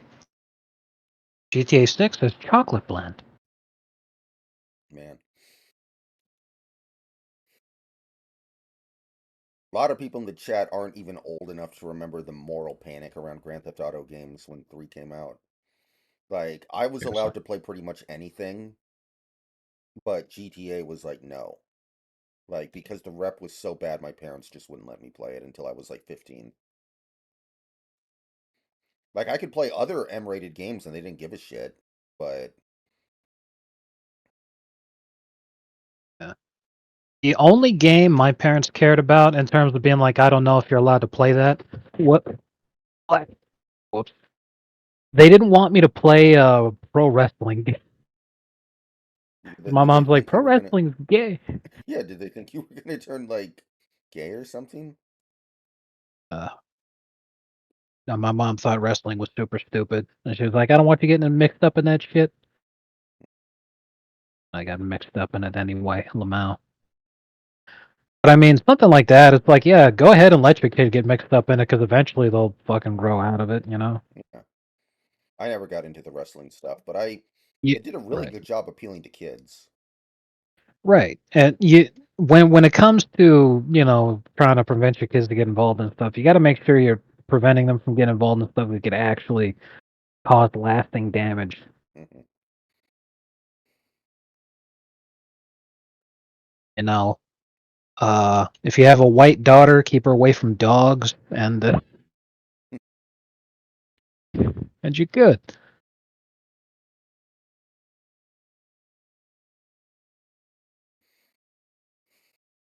And who knit,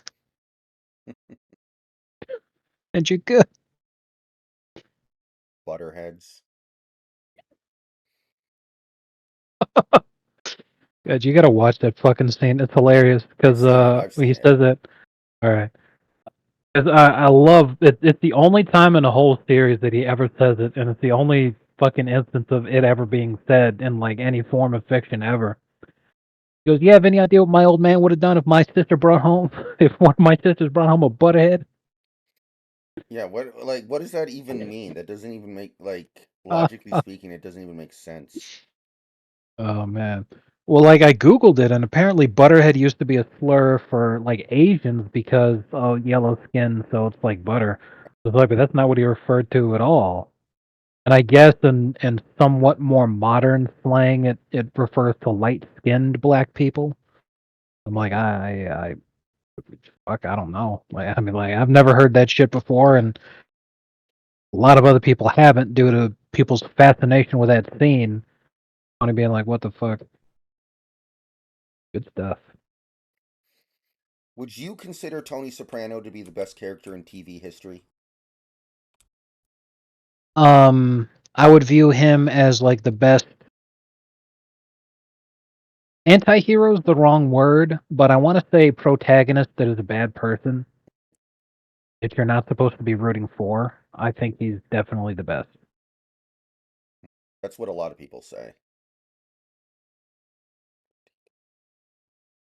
Gandolfini came with an amazing performance, and that show is very, very uh, anti-mafia, anti-organized crime. It's funny because like there are some scenes in the show that are like heartwarming moments. People are like, I wish this was the scene that they ended the series with. All the guys having a happy ending and a nice heartwarming moment. And it's like these people are fucking monsters and psychopaths, man. Like they're murderers. They routinely ruin the lives of innocent people, and you want them to have a happy ending. What the fuck's wrong with you? Makes me think of that meme, Harry Potter final scene if the movies were made by Disney, and it's like Voldemort hugging Harry from the behind the scenes of the making of the last movie. Nice. Like sometimes you can't have that happy of an ending. Exactly.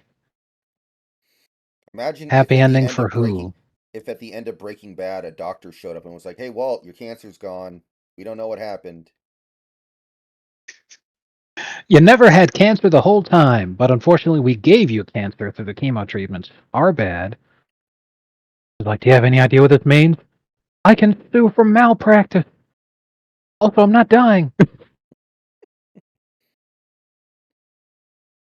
That was a gray moment in Deep Space Nine. The doctor fucked up and made Quark think that he was going to die, that he had some deadly terminal illness. So he gets a message from that doctor after he'd already made preparations for his death that he actually didn't have that disease. The Quark's first reaction is like, do you have any idea what this means? I can sue him for malpractice. Also, I'm not dying.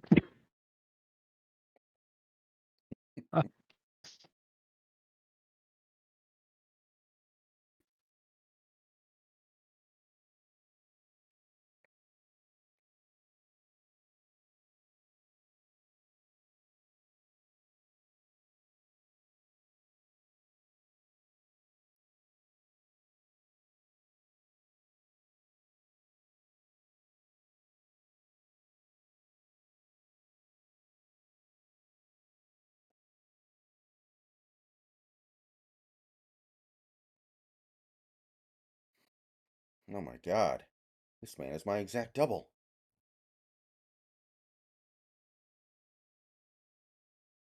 Guy incognito. That candy's been brought to life through advanced cloning techniques. And this man's my exact double. We're out of here. Too bad sugar posting is dead. Yeah. But he made some outstanding fucking videos that will live on forever. I love you, hot links.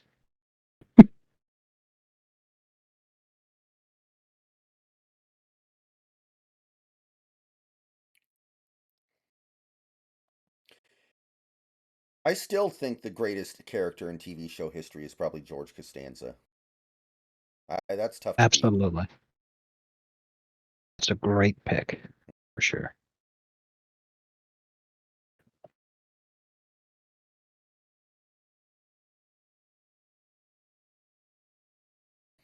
Such a uniquely detestable person.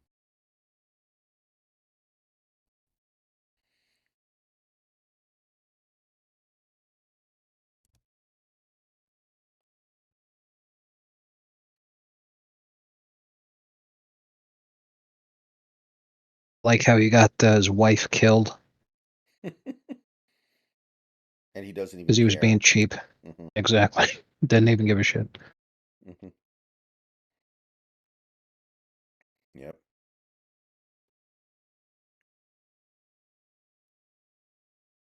Seinfeld and I like Friends are when both about the exact same thing. The difference is the Seinfeld writers knew and the Friends writers didn't. that's so true. It's like with Friends, they keep telling you that you're supposed to hate the character Janice and she's supposed to be annoying and you're not supposed to understand why Chandler ever wanted to date her in the first place and all this other shit. He has kind of an annoying sounding laugh, but it's not even that big of a deal. But then they show her she has like a very sweet character throughout all of her appearances. Um, a really good person. She ends up being a really good wife to whoever she ended up marrying later on. Uh, and of course, she was also extremely attractive and gets more attractive as time goes on, and more women look really fucking hideous and outrageously fat. You sit there, you're like, why the hell did everyone hate her? Yeah. We treated this woman like she was cancer. Yeah, And and literally, like, it's just, oh, she has an annoying laugh. Seinfeld would have done a plot like that, but they would have been aware of the fact that I guess it would be Jerry, is a scumbag for thinking so. But in Friends, Exactly. you're supposed to like the characters, and you're not like they all act like entitled douchebags. Right. Exactly.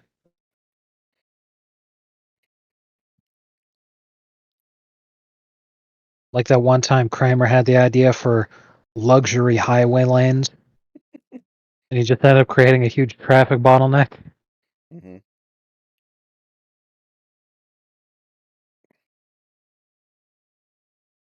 So that Ima- one time he manipulated some poor kid who was going to university to help him out with Kramerica Industries, his idea for the rubber bladder, for the oil thing. So if it doesn't work the first time, they just give up and move on to something else. And it's like that kid is going to be a college dropout now. Good work, Kramer. yeah, yeah. Like to these people, every little inconvenience to them is more important than anything going on within anyone else's life. Exactly. Like Jerry dated a lot of perfectly nice women who would just have one problem, and he would get fixated on that one problem. I like when it backfired on him that one time, in the sense of it ended up happening to him too, Hmm. where he was all like, "Ah, I just want to have a salad when I went to the steakhouse," and the woman thought he was like a wuss.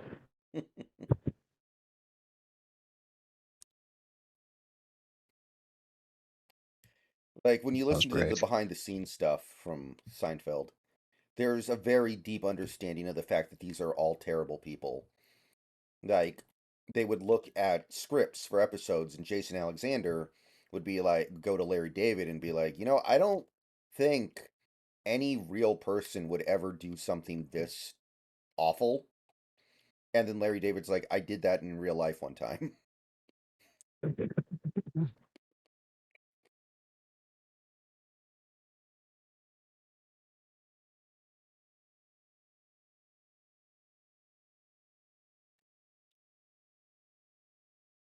Do you know if Larry David ever spoke in third person like George did? I don't know. Considering George was supposed to be based off of him, I'm like, man, that'd be great if he was like, Larry doesn't like this. Larry likes his chicken spicy.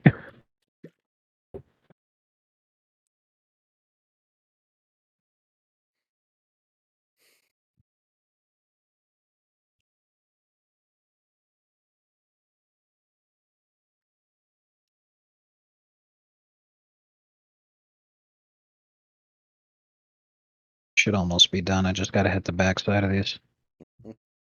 That So what's actually didn't left? take as long as I thought it was going to. I have no idea what the hell a balcony core bell is. Oh, it shows. Oh, that. Okay. Perfect. So one of these railings.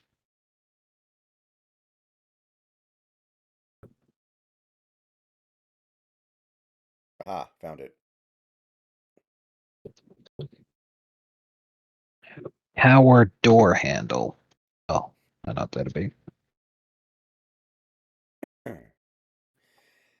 Like, that's why people didn't like the Seinfeld finale, of course, because it implied that, oh, these are all bad people and they deserve to suffer, when the whole joke was always, well, they're bad people and they never really suffer. Right. Remember when George was in an apartment full of old women and it caught on fire and he like shoved everyone out of the way to get out? That was a pretty good one. The fireman's like, how do you live with yourself? It ain't easy. How do you live with yourself? George likes his chicken spicy. Okay, so that's all the maps that I think are new. We do have three that are not marked as cleaned, but I'm positive we already did them. How's your Which, carpal which ones are there? The Mars rover, the Gnome Fountain, and the mini golf course. Yes, we did do those. Yes. I Uh, don't know why they're I not remember. marked as cleaned. It was probably a glitch. I, I I got nothing. I'm not sure why either. Yeah. Well, how's your carpal tunnel? Reasonably good. I could go for one more. Okay. I don't think the Gnome Fountain's gonna take terribly long. All right. You've been gnomed. Oh, it's forcing us to use the Urban X U2. Or at least it's forcing me to. I remember that too, where we had to use this hunk of shit. Okay, whatever. Yeah, I mean, it's fine. We're gonna use jungle pattern. Let's fucking go. Oh yeah, and then it took forever because we didn't have the trident nozzle. Mhm. I remember.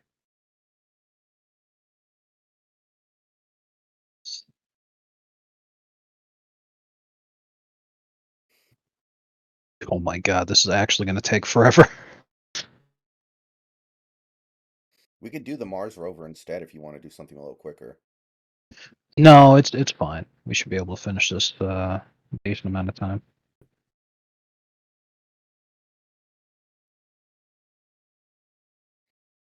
Science help us.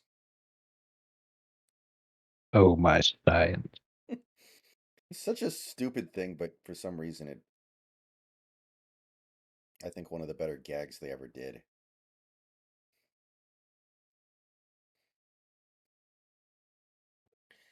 Pretty good, Big Country. Even though Justin Herbert sucked ballsack this week, I still won.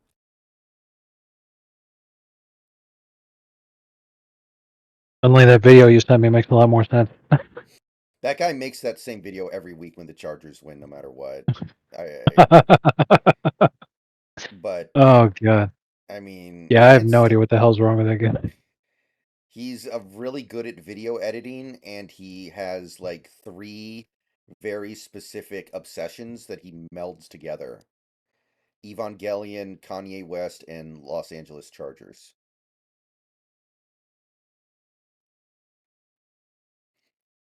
He's just always mashing those three things together. Plus the ass cheek thing is the meme from Invincible. Yeah, I know it's the invincible thing. Although I don't think Does um oh, shit, what's J.K. Simmons' character's name? Omni Man? Omni Man. I don't think he ever like flexes his butt in front of his son like that. Oh, absolutely not. That is not from the show. That's just a meme because uh people who are way too horny just constantly talk about how Omni Man has uh really thick ass cheeks. Is where that comes from. But yeah, that Yeah. Mark, this is your duty as a Viltrumite. You have to learn this pose. It's required.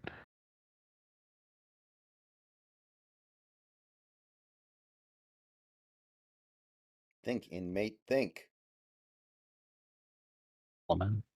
Why didn't you execute Arsene? You're fighting with a persona that has two weaknesses. Think, inmate, think. Nice.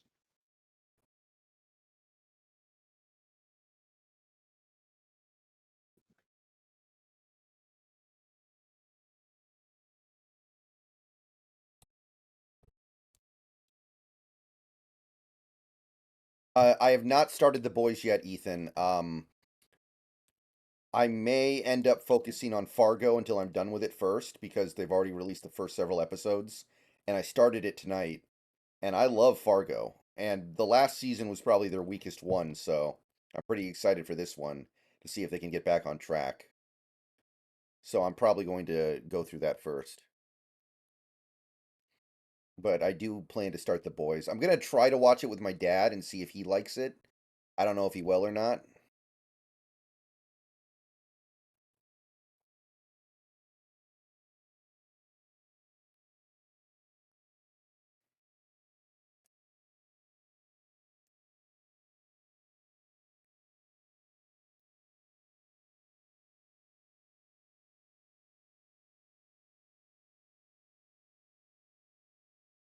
So Omni Man doesn't have laser eyes, right?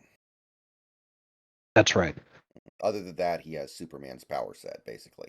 Yes. The thing with Viltrumites is like they're essentially just like a super powerful life form. So they're not capable of doing things like, shooting lasers from your eyes or like the ice breath or anything like that. But they have the ability to fly, move at an insanely fast speeds, uh, hold their breath for weeks on end. They could do crazy shit. But nothing that's like way too out there in terms of superpowered being kind of shit. Basically, what if humans had the ability to move insanely fast and were insanely strong? Because even the whole thing about holding your breath for weeks is about like intense muscle control and discipline.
I mean, it doesn't have a ton of competition, JS. But He just said The Boys has one of the funniest gay sex scenes ever. whoa, And I'm like, well, yeah, I there's not a lot of competition.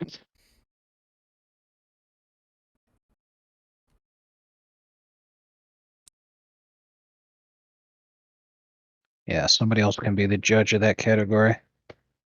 Is it funnier than the time LeBron and Shaq ran into each other during a Cavs game? That was pretty funny. You could tell the way that LeBron flopped on this collision that he's a bottom. Lamau.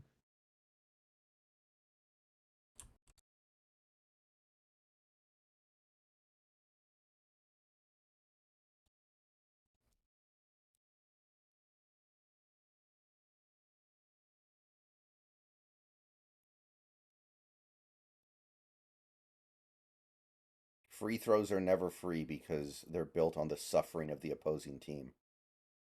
Exactly.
As much as Herbert has been kind of a disappointment this year, he's been pretty good fantasy wise. So that's worked out fairly well for me. And it's hard to say if Herbert would be doing better on another team because we don't get the opportunity to see him play with a team that like actually has the ability to succeed at things, you know? Like I'm hard pressed to say that any other quarterback in the league would have more success than Herbert if he was on this dog shit Chargers team, but it also makes it hard to judge Herbert in terms of his capability because like I remember those advanced stats. There were a lot of different things where he just falls apart, Mhm. especially late in games. But if you sit there and say, well, they're constantly losing, so that's when he has to force things to try to come back. Well, it's understandable, but Yeah, fuck, he's clearly very talented. We've yet to see if that makes him really good. I don't feel right, like we've seen it yet. right, and that's the question. Because at the same time, while you can rightfully say that the Chargers suck, there's been plenty of amazing quarterbacks throughout history that could really turn around a god awful team just by themselves.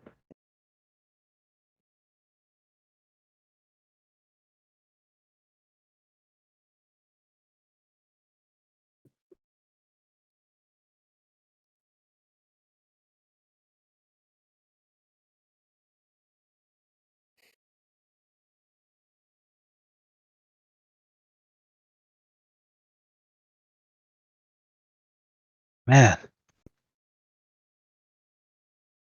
this Urban X thing fucking sucks. We're only 8% of the way through, but I feel like we've already cleaned like a shitload of grime. Yeah. I feel like that percentage thing, I don't know exactly how it calculates things. I feel like it's probably going item by item, not like Yes. dirt Yeah. amount. Yeah. It does judge by item line. Like our cleanliness percentage shot up because I just ran around cleaning all the decorations to make sure they were done. Mm-hmm. Yeah.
You know, we could use. No, wait, we.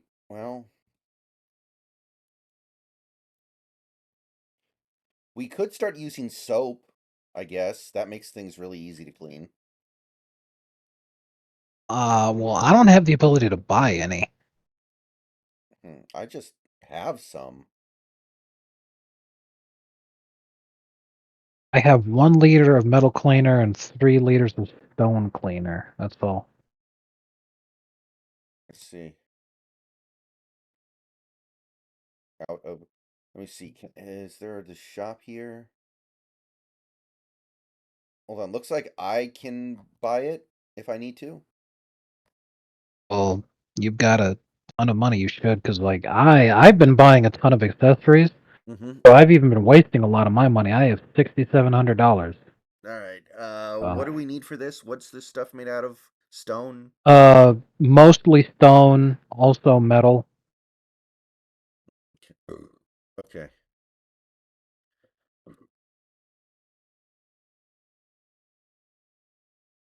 Okay. All yours. That should help.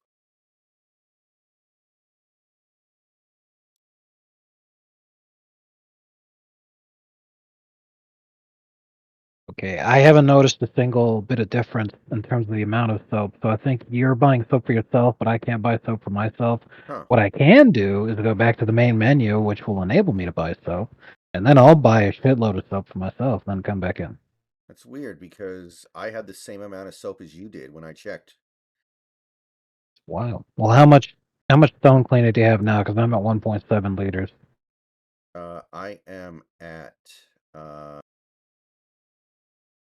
3. Wait, where'd all the stuff go that I bought? Good question. Okay, now I'm confused.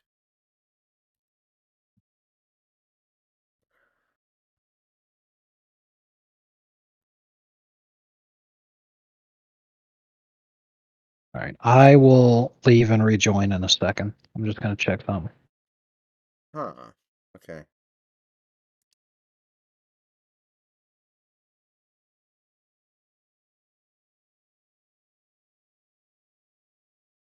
What the hell?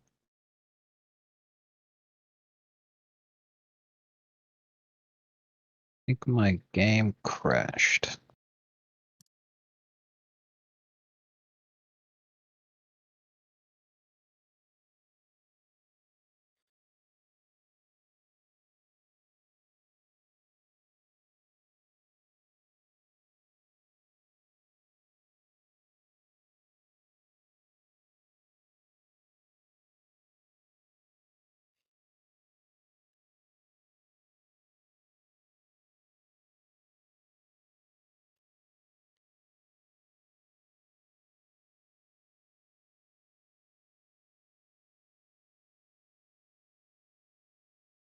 Maybe with these missions, it gives you a set amount of the stuff and you just have to work with it.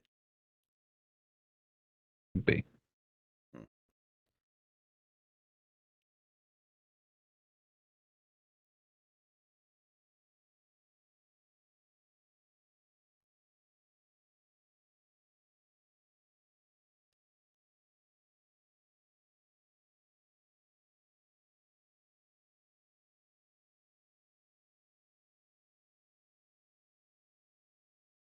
All right, I bought a ton of soap, so I'll see what I got.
Well, now that's certainly interesting.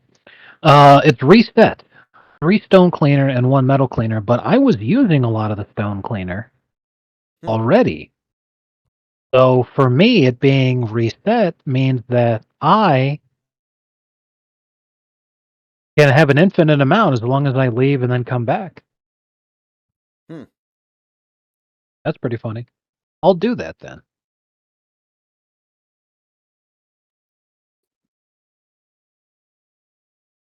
I saw that Luca had a first half triple double with 25 points, which has not ever happened in the modern era since they started doing play by play to keep track of things like that.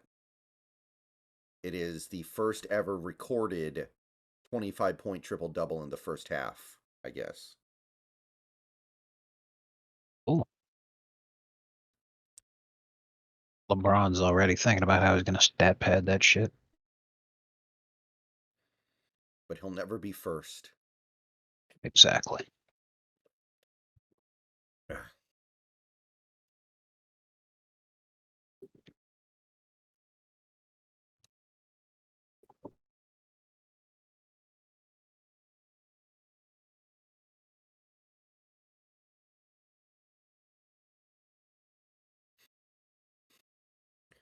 Yeah, usually I consider using soap to be like a cheat code, and I don't like to do it. But since we've already done this map and it just didn't give us the cleaned tag, like, whatever. And if they're going to make Yeah. us use that stupid ass power washer. Yeah, the thing with soap is like it's great at bulk cleaning, but it's really tough to 100% clean it Yeah. because those hard to reach areas and blah blah blah. So you kind of want to do like go over the general area. Right. And it gets a shitload of the dirt at that first pass, and then you got to go back with the harder stuff later. But Yeah. that's still super fast. Hope is very important for speed running strats.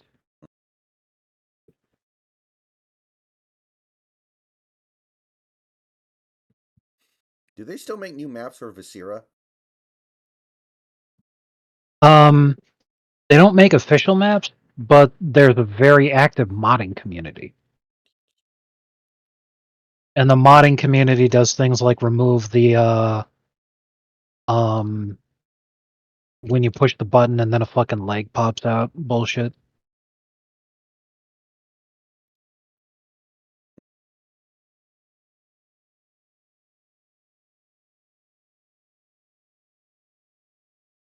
Because Viscera was pretty good. I know a lot of my viewers hated it, Yes. but that's a good game. Fuck 'em. All right. Okay, excellent. All the gnomes are done.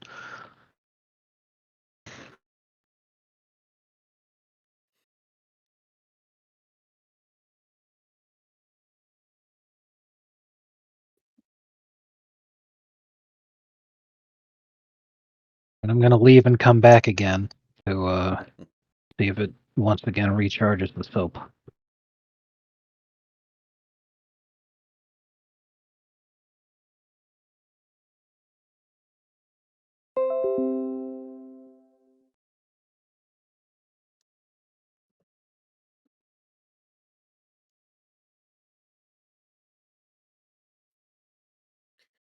$29, 10, 10 at the half. So it was almost a 30-point triple double in the first half.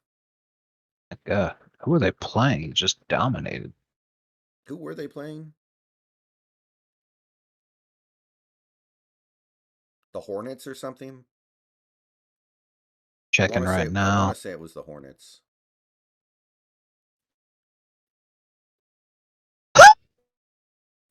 Even better. They won by 50 too. God damn. You know who they were playing? Oh. The Jazz. Oh, okay. Fucking Jazz. They blew them away. 50-point ass whooping.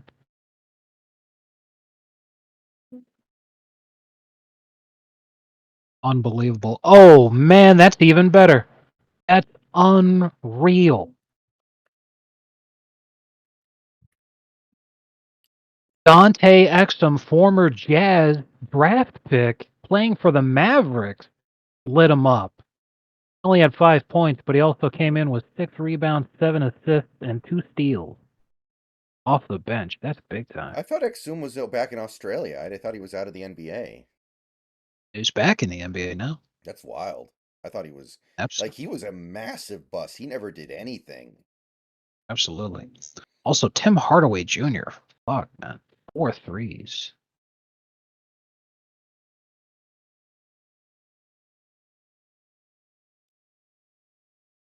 Like 7 minutes off the bench. That's that's insane.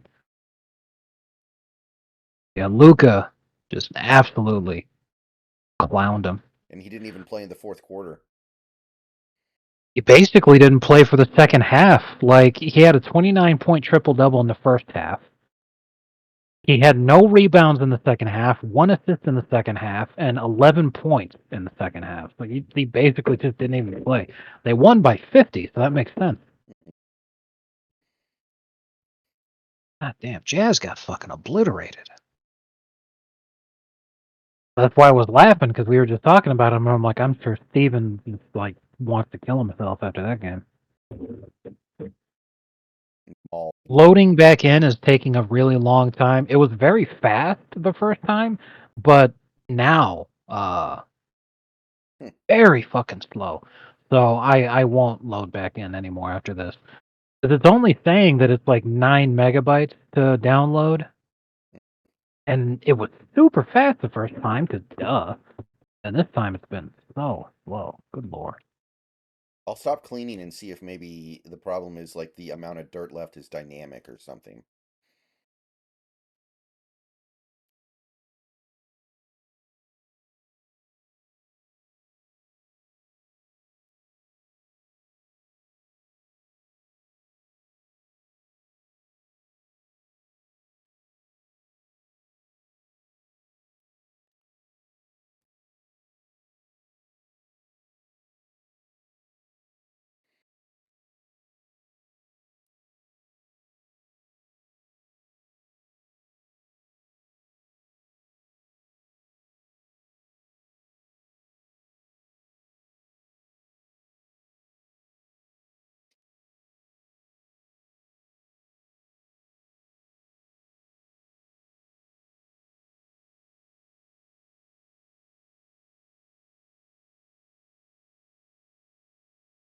back in. Let's see. And yes, it did in fact reset. Nice. So if I had the patience to keep doing this, I could. Or But the internet connection. eh, I don't even know why it was so good the first time, and then the second time just that's just nuts, man.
Yeah, Carson Beck is a very interesting looking person.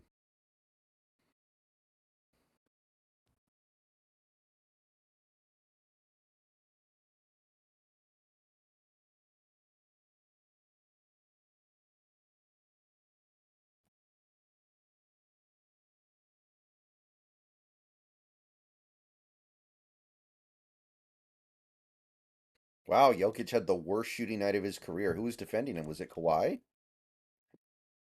You would think that wouldn't work that well because of the height difference.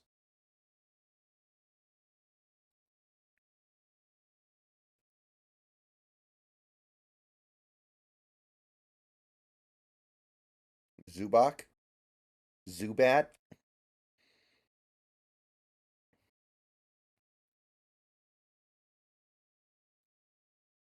I'm sure he just had indigestion or something.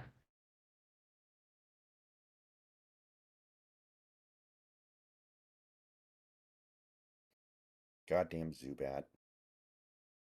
Seriously. Jokic hurt himself in confusion. Poor guy. We've all been there.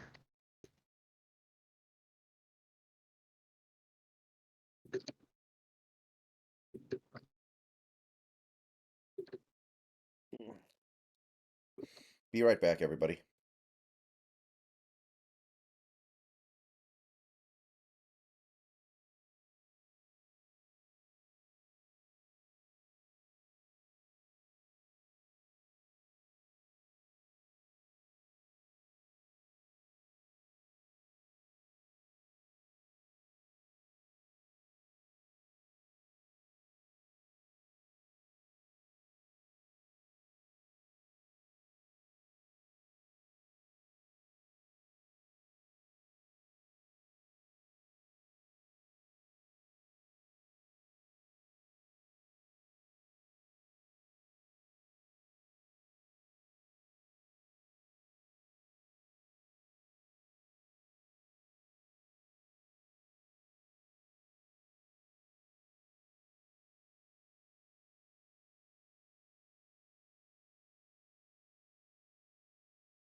Okay, we are back.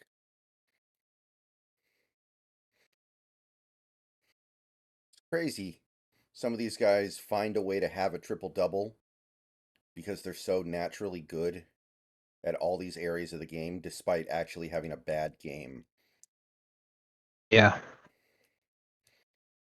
Like Jokic had a triple double tonight, despite having the worst shooting night of his career in a loss. Like even when he's bad, he's still doing stuff out there. MVP. I know. I feel like it's I think it was LeBron that had a triple double in Game 5 of the Finals against the Mavs, because Game 4 was the game where he sucked, and then Game yes. 5 he had a triple double, but it wasn't like a good. He didn't really play good, if I recall correctly.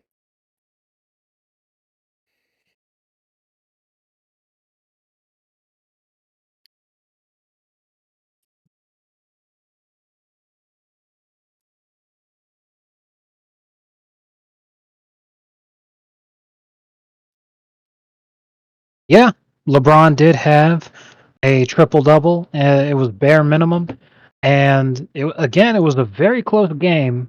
Mavs win 112-103. You lose by 9 points in a game where LeBron shot 8 for 19, including 0 for 4 from three. Bosh played great. Wade played great. Both of them had more points than LeBron, even though LeBron took almost twice as many shots as the two of them combined. Wow, it's really bad. Yeah, you played like absolute shit. Mhm.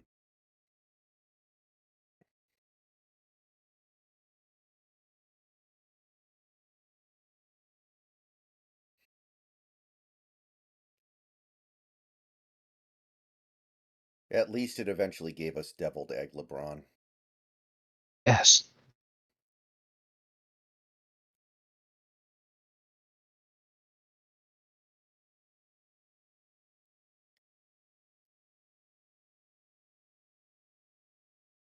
Got them all.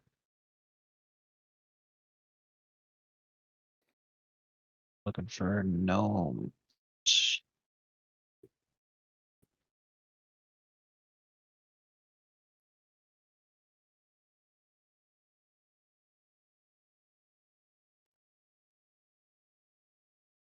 Right here.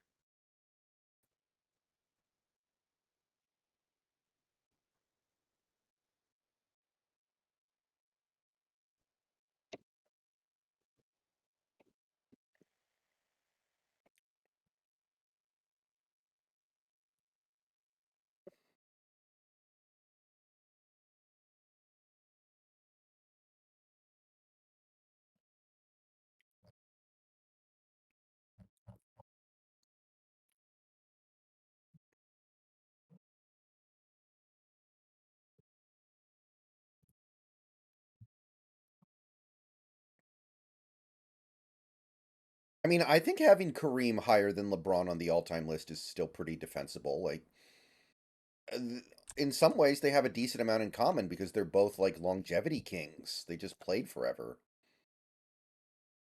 Right.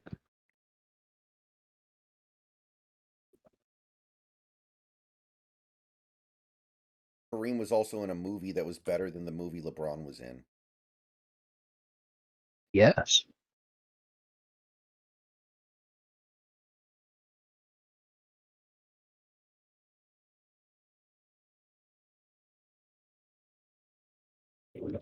Also, and this is another thing, LeBron may have passed Kareem on the all-time scoring list, but I feel like he has no shot of catching Kareem on the all-time field goals made list because LeBron, of course, he scores more. He shoots a bunch of threes. Kareem did not shoot threes. He just made 2-pointers and free throws. In fact, I don't think Kareem has a single 3-pointer made in his entire career. I think he has a few. He has one. He made one 3-pointer in his entire career. He took 18 attempts total his entire career. But LeBron is almost 4,000 field goals behind Kareem. And LeBron averages about About 650 field goals made per season. Let's do 4,000 divided by 650. You'd have to play for about 6 or 7 more seasons to pass Kareem on the all-time field goals made list, and I just don't think that's going to happen. Can you really envision LeBron playing for 6 more years? No, that's not happening. Right. By the time he retires, he'd be damn near 50. If Kareem played in today's NBA, would he learn how to do his sky hook from behind the 3-point line? That would be hilarious to see, but I don't think it's possible. I mean, he was pretty good at it from like 17, 18 feet out. The 3-point line's just a few more feet. Maybe from the corner. God, that would be so fucking annoying to try to defend. Yes, seriously. As if he doesn't get the easy 3, then he just takes it inside and gets the easy 2. My God.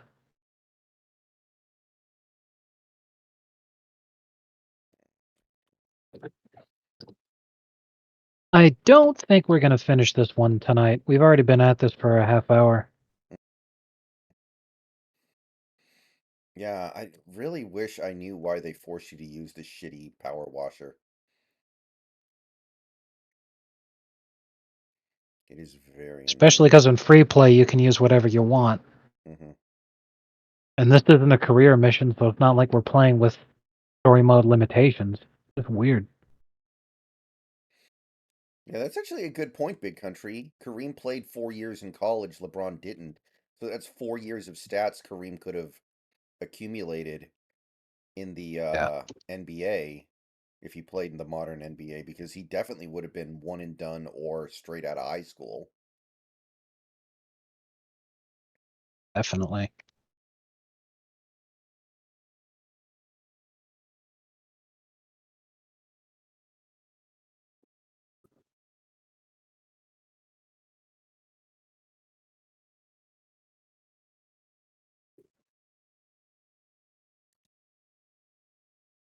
Matter of fact,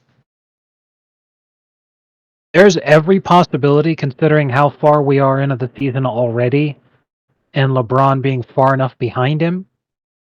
If this, for the sake of argument, ended up being LeBron's last season, he won't even play past third all time in field goals made. And this one's kind of crazy because he didn't play for anywhere near as long as LeBron did. Wilt Chamberlain. Mhm.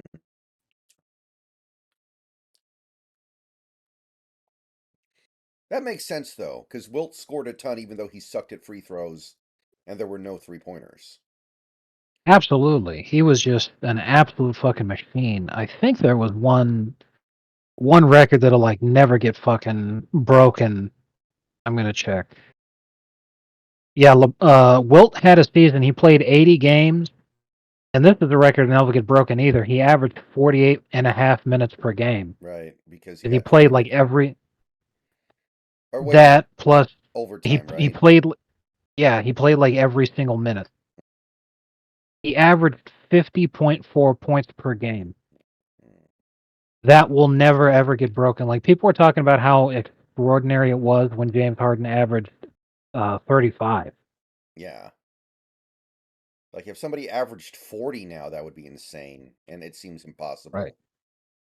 right. What was out there averaging fucking 50? That's absolutely bonkers.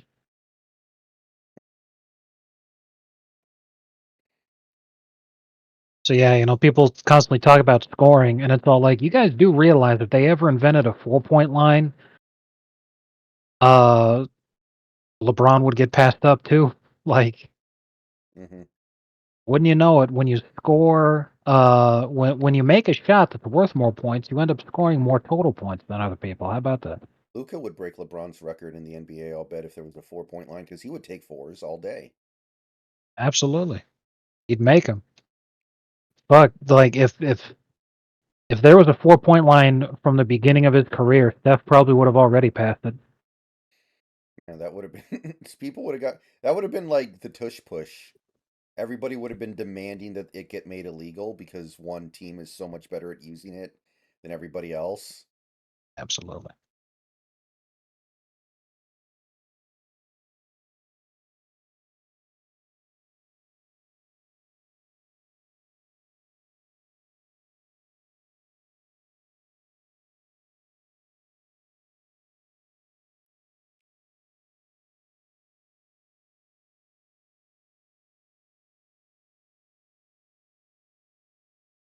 And there's one thing I really don't get.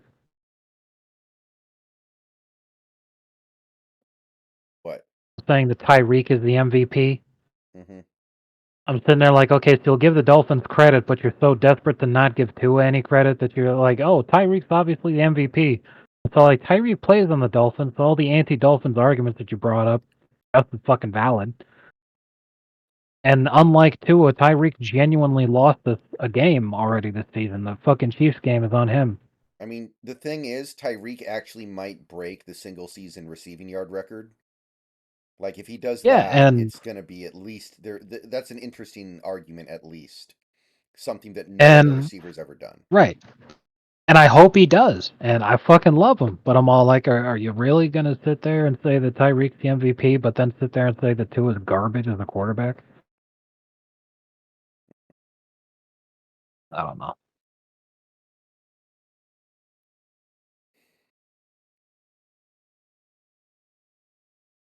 But yeah, Tyreek's still on pace for it. I hope they do. But at the same time, McDaniel's really concerned about somebody getting hurt trying to chase stats. I mean, he already did turn down the highest scoring game in NFL history. Exactly. So it's like, look, man, if we're winning by like 3 or 4 scores going into the fourth quarter, I don't care if Tyreek wants to break the record. Just sit him. Hmm. Like, who the fuck cares about stats? I want to win. Yeah, remember when Kobe scored 62 in 3 quarters against the Mavericks and then got benched for the entire fourth? That was hilarious. He would have easily gone for 80 again. Like, Yeah. he outscored the entire Mavs team by himself through 3 quarters. Oh, man. It was one of my favorite LOL Mavs moments of all time.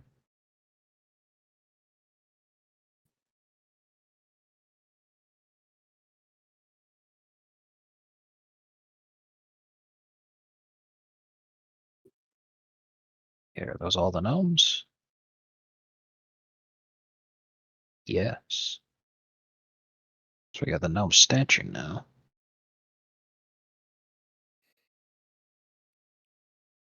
All other gnomes will have been cleaned. All right.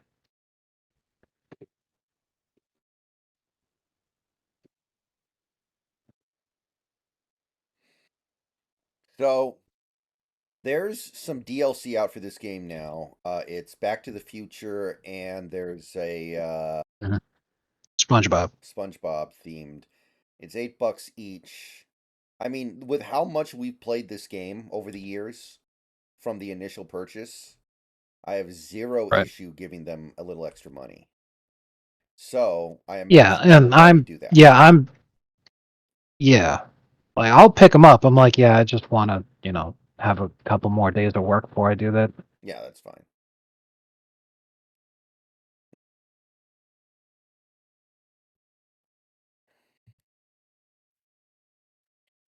I think tier one is Caleb, Marvin Harrison Jr., um, Bowers, and Fashanu. Are we discussing bust? He asked me who my tier one is. Hopefully, Marvin Harrison Jr. doesn't take after his dad's car wash um, facility habits. Good lord. And I tell you, I'm so glad that the Panthers don't have their first round pick this year.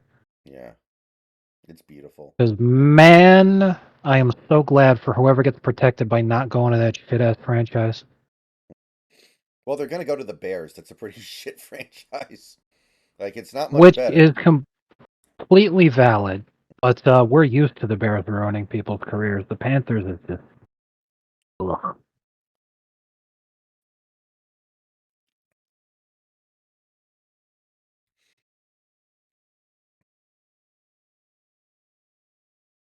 So I am not fond of that Panthers owner. Mm-hmm. The guy who bought his former supervisor's house to bulldoze it. Fucking shit is wild. Tries to pretend he's a fucking steel worker because he was an accountant for a fucking company that made Yeah. steel. I don't agree with the sentiment that billionaires shouldn't exist, but when I see what some of these billionaires act like, I do kind of understand where the sentiment comes from. Right.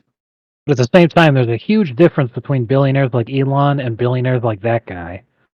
And I think a lot of it has to do with what winter holiday they celebrate.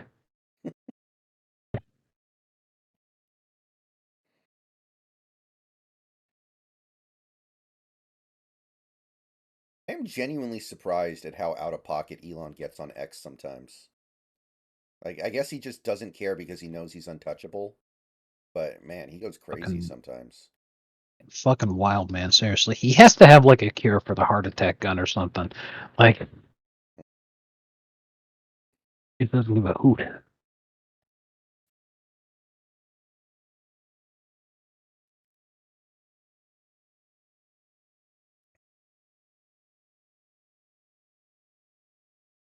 Okay, all gnome related things on this map are clean.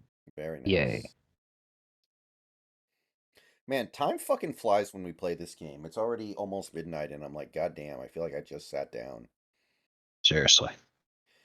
So anyway, That's why tomorrow it's tomorrow I'm streaming with the Hawk's Nest, which right.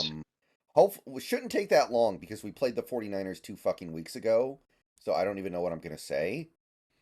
Like nothing's fucking changed. They're still the same Just gonna be team. like, hey, yeah, yeah, exactly. He's just gonna be like, hey guys, there's a sale right now on Amazon for bulk purchases of Vaseline. You might want to.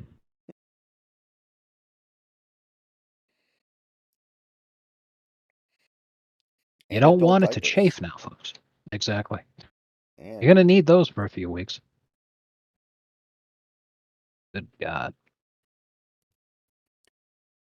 oh, wow, that's a really good point, David. I didn't even think of that. The Pistons are now only 10 losses away from the record for most consecutive losses, which was set by the Trust the Process Sixers.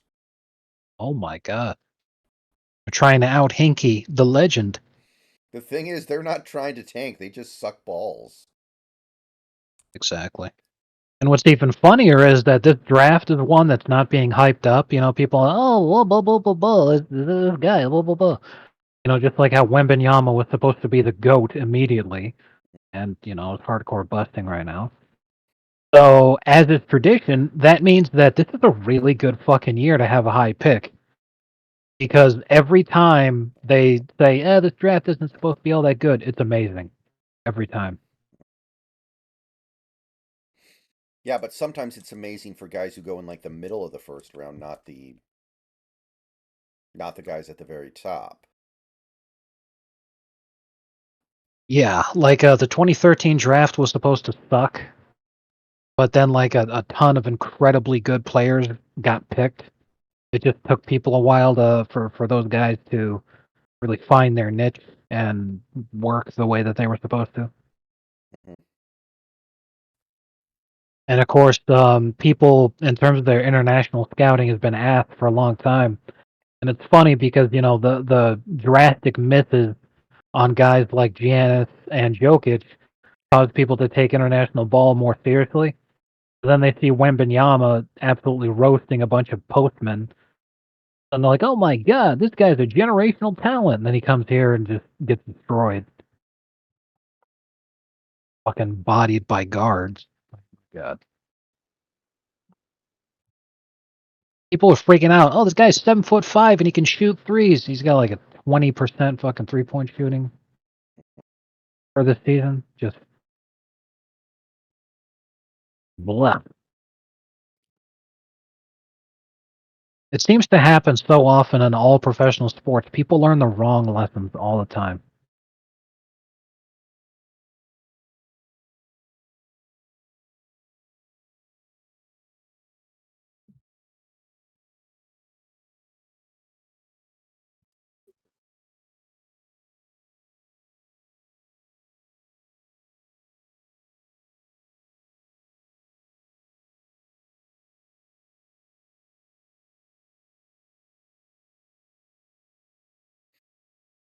'Cause I need you now tonight, and I need you more than ever.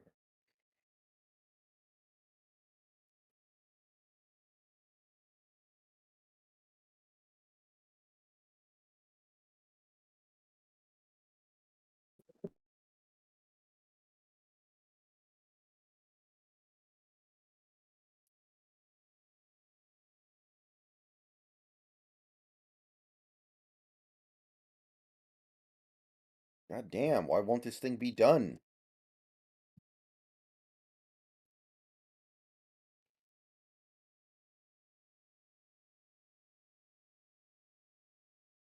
Ah,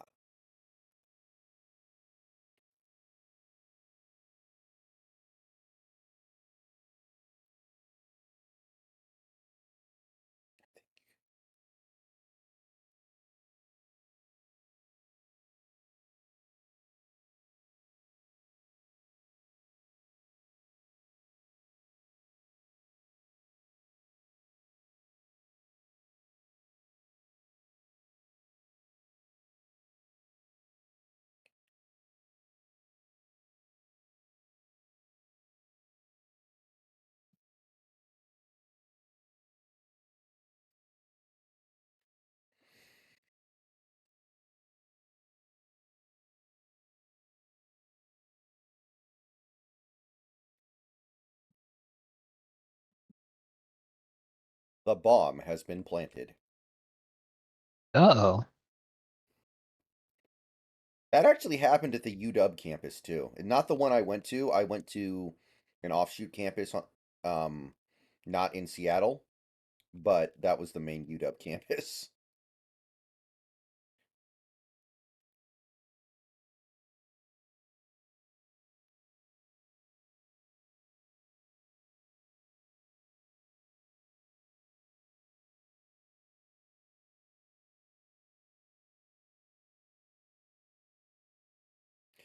And if you Google my name, you might find some stuff that says I'm a pedophile and I beat my wife. Oh my God. God, that's like Jesus. Eshawn Howard going in for a job interview.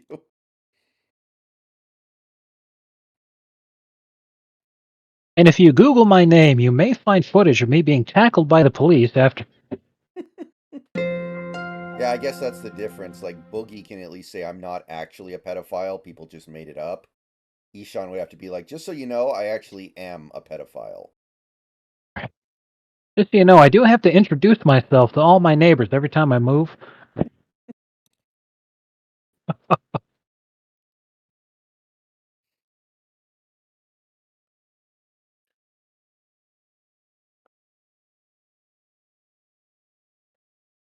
What was I gonna do?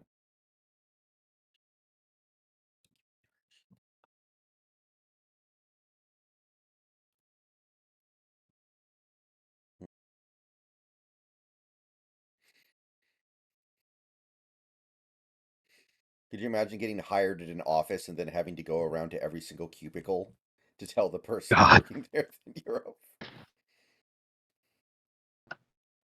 That's the difference between people like Ishan and people who are trans. Is that Ishan's required to do that. Trans people do it because that's the whole point to them. That's the hey, did you know I'm trans? That's the appeal. That's what they wanted the whole time.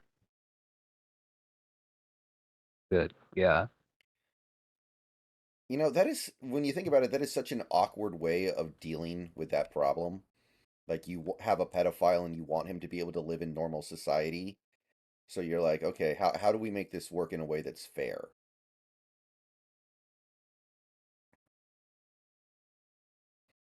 Yeah. And that's the best you can do.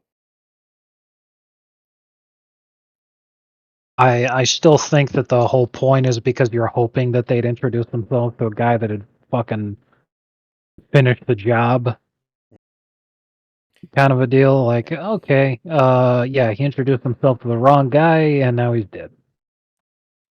Yeah. Like, that's what I thought was going to happen in The Big Lebowski when they're showing the Seriously, scene where Jesus or Jesus or whatever his name is, I don't know how you fucking nobody pronounce fucks it. with the Jesus. Yeah. I thought like the dude was gonna punch him in the face. Yeah. Fucking pederast. 8-year-olds, dude.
Yeah, like I don't know what my parents would have done if some guy came to their door one day and was like, "Just so you guys know, I'm a registered sex offender." I don't I think feel they like would have they'd been okay with move. that. Yeah. I can't imagine what that does to your property values.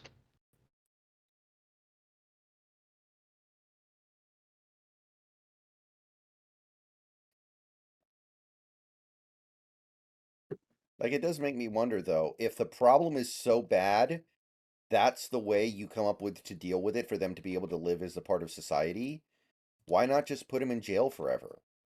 Like, why should everyone else have to suffer for this one guy's bullshit? Yeah. Or create segregated communities where, okay, now everybody on the list lives over here now. Yeah, you create pedo aisle. Exactly. Hey, they already tried that before, and we can't know who lives there. Oh, God. Yeah, that was the Adam Carolla movie idea. Pedo aisle. Oh man, I love that idea. Mhm. Would have been a great movie.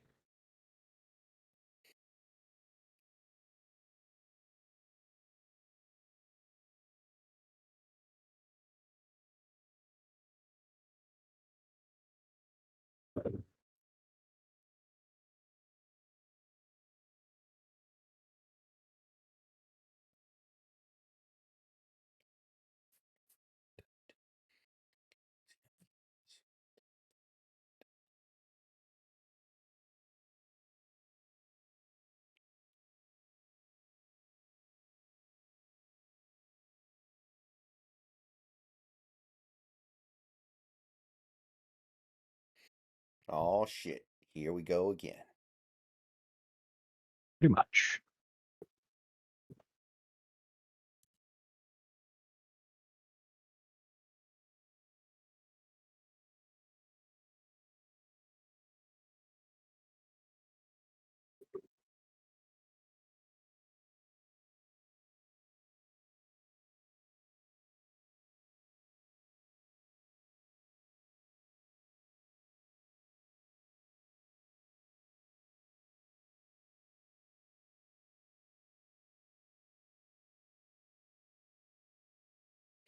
Woo!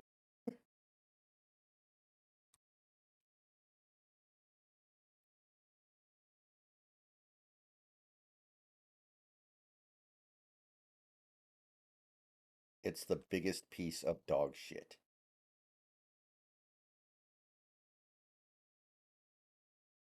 I love Charlie's victory screech. Yeah, that wasp video I remember right after that happened. He even made a whole follow-up video about it because, people are so used to seeing him never get freaked out or scared by anything. Like he's known as the guy who is impossible to jump scare. So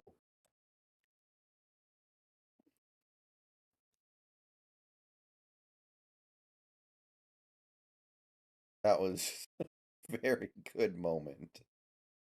Yeah, I that like how he was still beat the really. boss. Yeah, he was like, let me make sure that the boss is dead first. Okay, now that it's dead, I can run.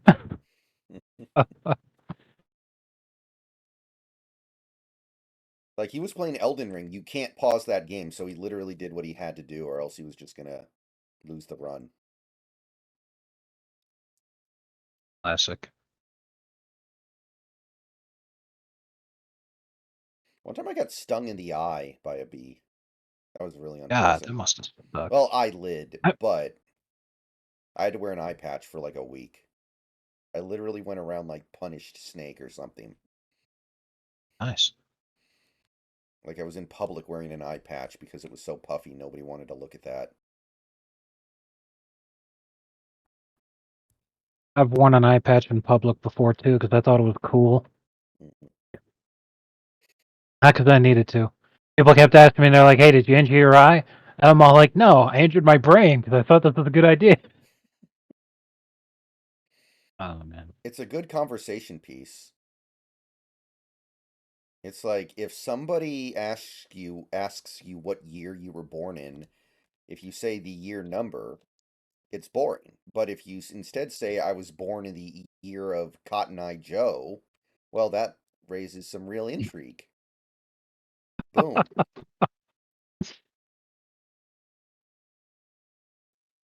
Like that's how you make yourself more interesting without actually becoming more interesting. Right. It's like telling people you're an architect without actually being one. Don't conductors design railroads? They can.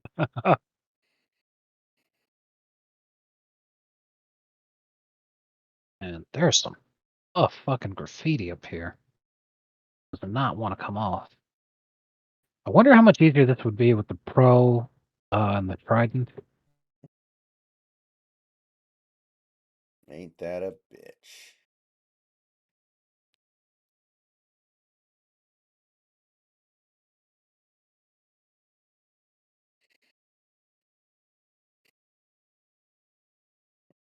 Mm.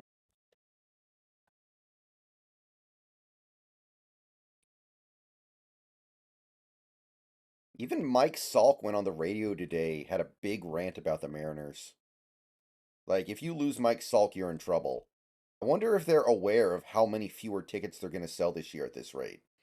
I wonder if they understand how much they're screwing their bottom line right now.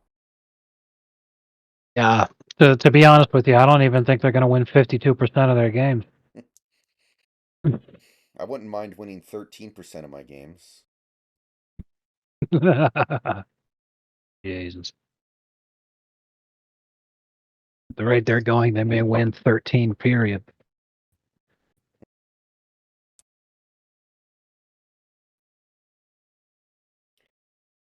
Despite. Uh, despite.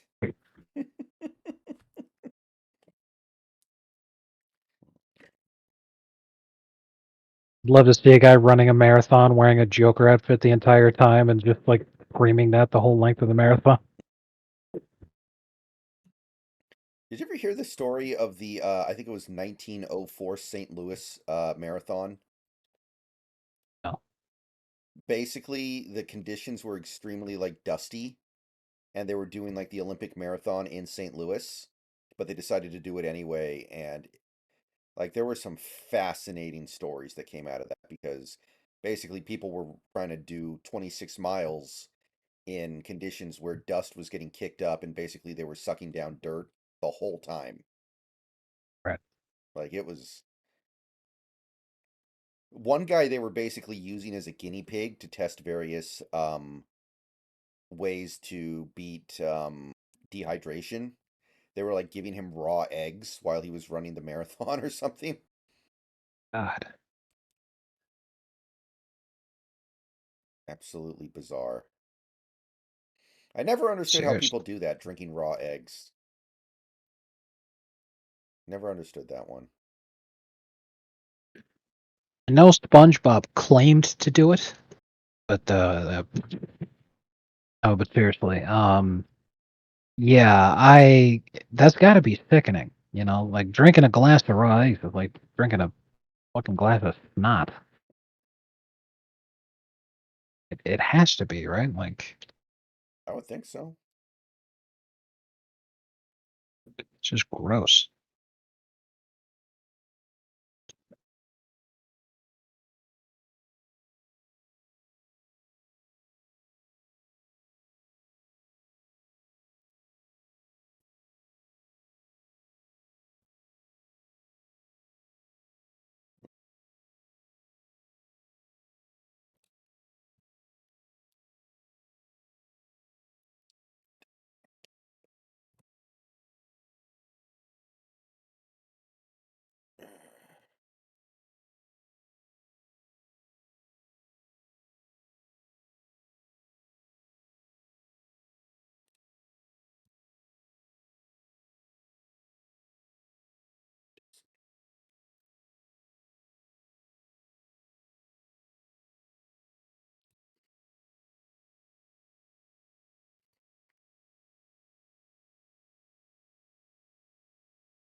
I said this before, I'll say it again. It shouldn't be that hard to find a designated hitter. Like, just find a guy who hits. You don't even have to worry about them in the field. But we never Yeah, do it. We haven't had a good DH in, well, Nelson Cruz wasn't that long ago, but it blows my mind that always is like the position that we don't address. It doesn't make any fucking sense. yeah, that should be the easiest thing in the world to find because you only need to find a guy who can hit. But what you can do is like even go with old guys who can still hit, but like their fielding isn't as good as it used to be. Then hey, voila! All you got to do is hit now. Congratulations.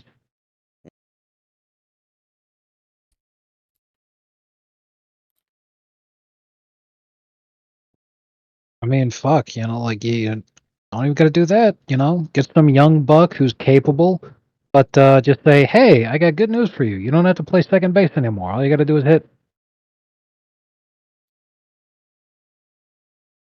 That it seriously should be the easiest part of the roster to fill. Hmm. It's like trying to find a good punter. Just find a guy who can punt. You don't have to worry about any of his other skills. You'd probably find Exactly. one in the Major League Soccer. I mean, seriously.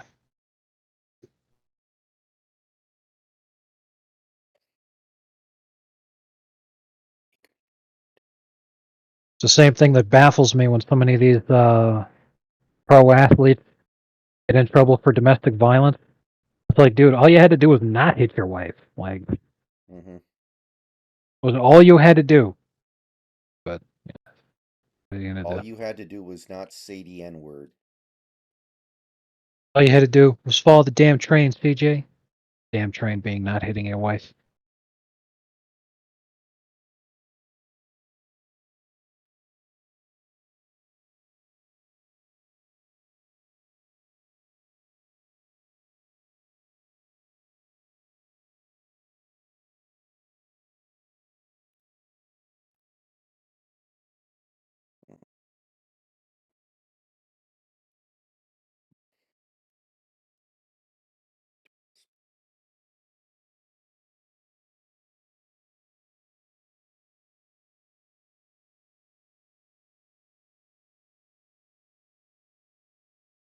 I just don't understand all the people on Mariner's Twitter who are getting all pissed off at Depoto. It's not his fault.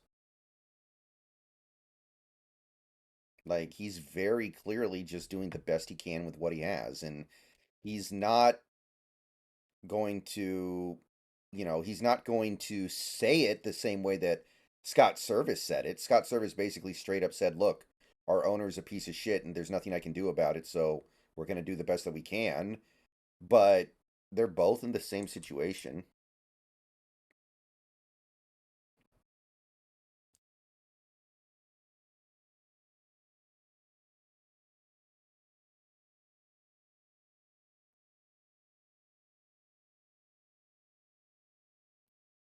I don't even understand how so much dirt happened up here. Like, who the fuck climbed up here and then put all this graffiti up here?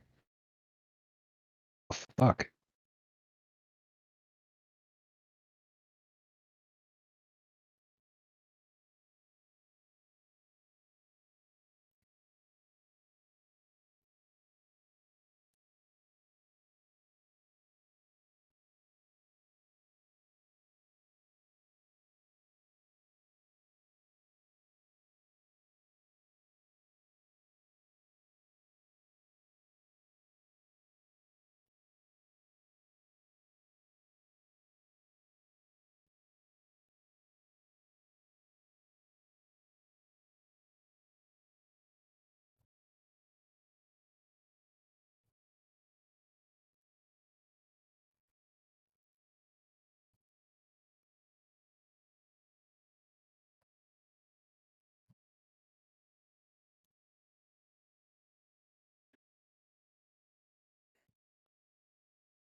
Second.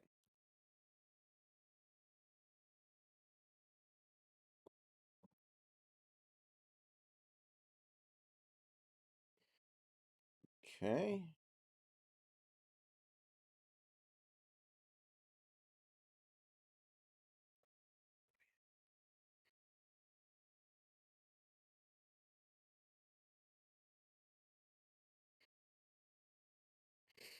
It's not like the bullpen was the reason why the season fell apart anyway, so that trade ended up being okay, I think. We needed bats.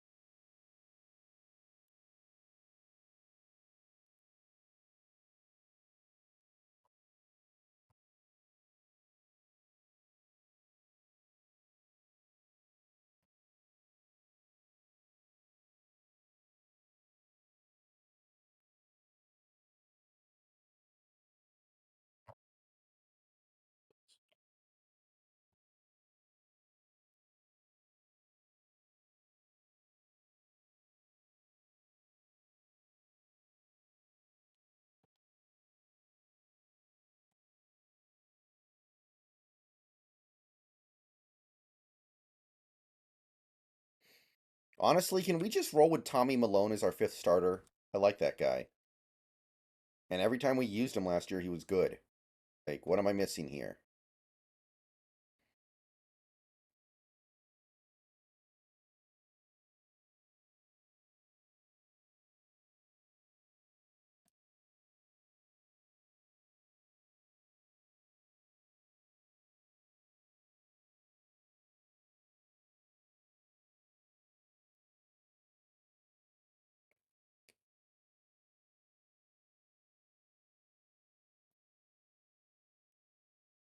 Oh, a lot of people thought that the prize money was going to be a motivator, the teams and players to do better in the mid-season tournament, like to Yeah, actually take it seriously. right.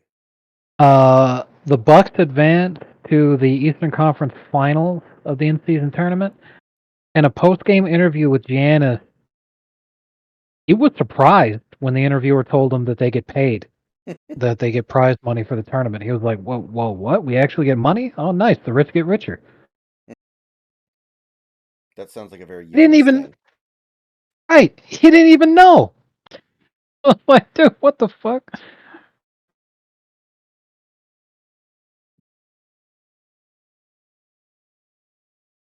I think we're going to hear about that pretty soon. As a lot of people are going to be like, "Oh man, I didn't know we were getting paid. I would have tried harder." Like we're going to start hearing that a lot. What a disaster if they really didn't communicate that.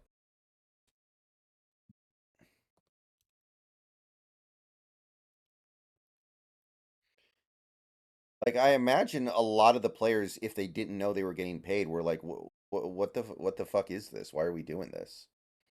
Seriously. I would love All for a right, player everybody. to be on the winning team in the tournament, get that payout. Just tell the league, keep it. Use this to pay my fines for every time I get a technical from now on, and then just like absolutely roast the referees in every game. Yeah. What if Hilarious. what if the reward for winning the midseason tournament was guaranteed no drug tests for the rest of the season? Oh, dude, LeBron would be trying even harder. Could you imagine how hard the players would be going at it? My God. Dwight would make a comeback. He'd be like, "Hey, I've been thinking about it for a while, but something happened recently that really convinced me to come back." Vintage Dwight. Like a fucking monster from Space Jam. Vintage Dwight.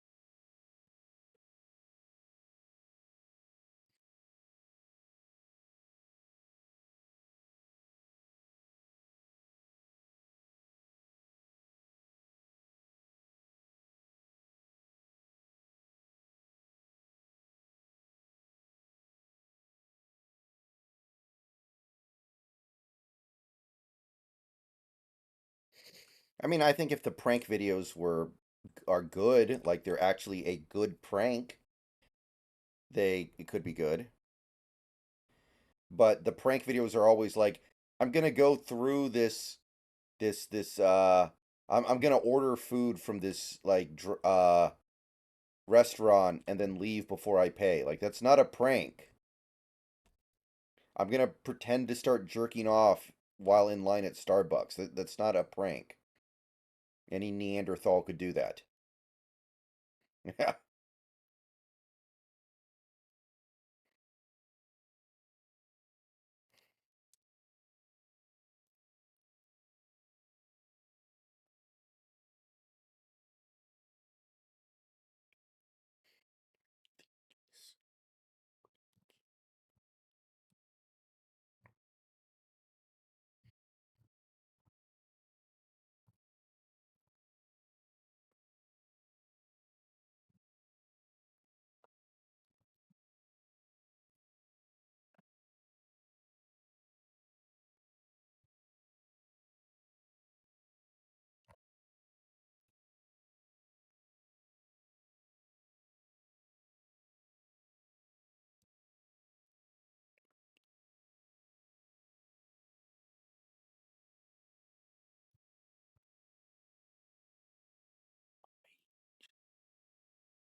I like the uplifting ones where they tip their waitress a lot of money. Like, yeah, LA Beast. Yeah, the LA Beast style prank. Like that's I mean, that's not even really a prank. That's like just being altruistic, I guess.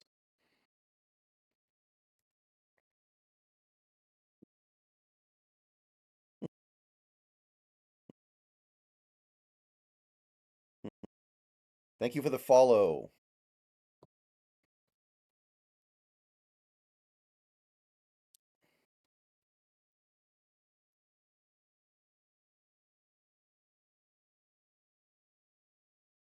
Oh shit.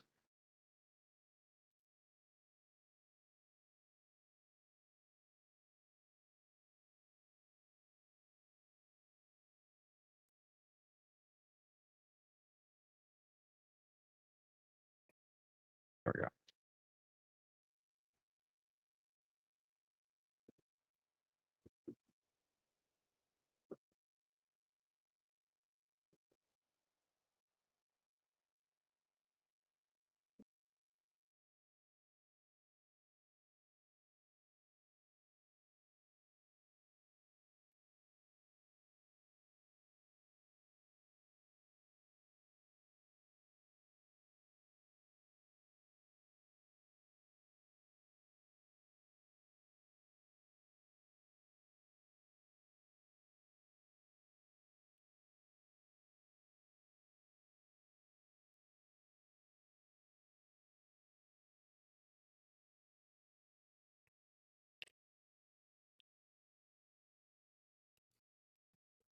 What do you think it would take for you to be willing to do a family vlog channel if you had like a wife and kids on YouTube?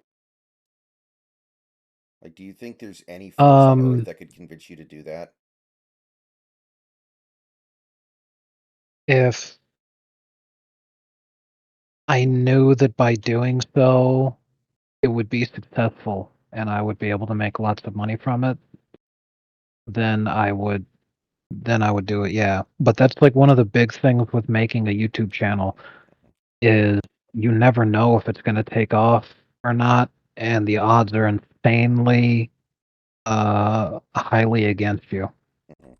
So for the most part, doing that kind of thing would just be a tremendous waste of time. If it was a good bonding experience, like if my wife, kids, and I enjoyed making it, then that's one thing. But I could think of a lot of other things that I'd enjoy doing more that doesn't involve me putting a camera in my face. Those families always seem so weird. Something so off about them.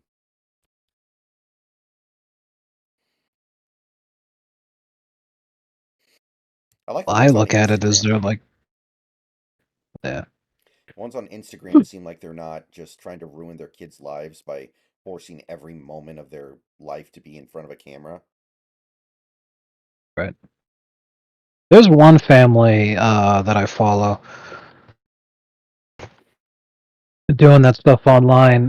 Their channel is called the Campeses, and it's because they're a joke channel first that do like really funny videos. Then the vlog comes in like once a month of like, oh hey guys, so here's what we're up to. But they're known for their TikToks, not for that, half-hour long vlogging shit.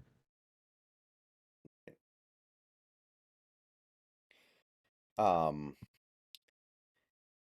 like there's this one family I follow on Instagram that has they're a quadruplets family. Basically, their wife had a lot of miscarriages when she was younger. She had, some kind of issue that led to a lot of miscarriages. I don't know Poor exactly what it's lady. called. And then one day she actually got a pregnancy to carry through, and boom, she had four kids, quadruplets. Boom, rip. Well, And that's pretty blessed.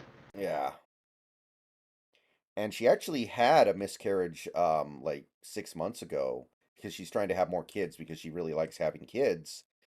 And she's pregnant again, and she's hoping that this one goes through. So far, it's made it further than any of her others that miscarried. So,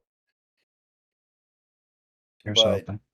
if you're somebody who knows that you have this um high likelihood of miscarrying, being pregnant must be like the most stressful experience imaginable. Yeah, I can't imagine how upsetting that has to be. Mhm. That has to really hurt.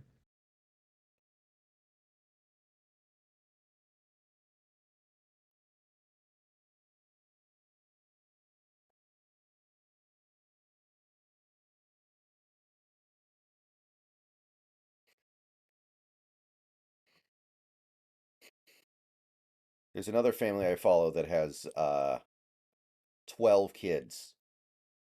Some of them are adopted, but most of them aren't. It's just, and mostly it's just stuff like, oh, look how much money I had to spend this week at Walmart. Look at what I have to do to get breakfast ready for everybody. Pretty crazy. Lord. Yeah. My mom is one of 10 kids. She has, I think, five brothers and four sisters.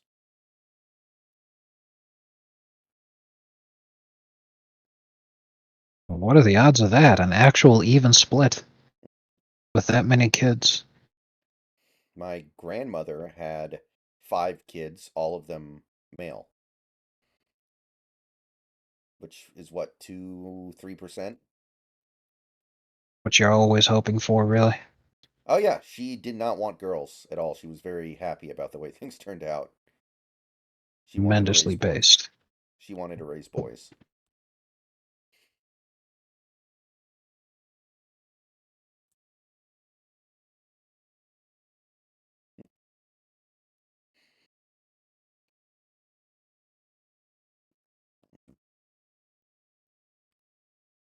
Scarecrow Bar, I don't remember what you're talking about. Our puppy is sick, now act like you are crying. I am crying.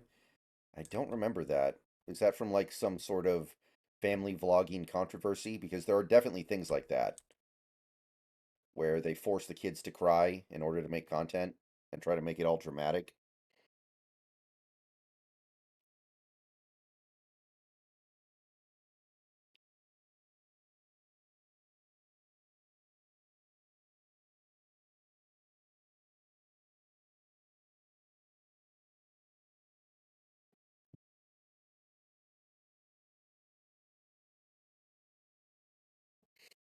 What people will do for clout.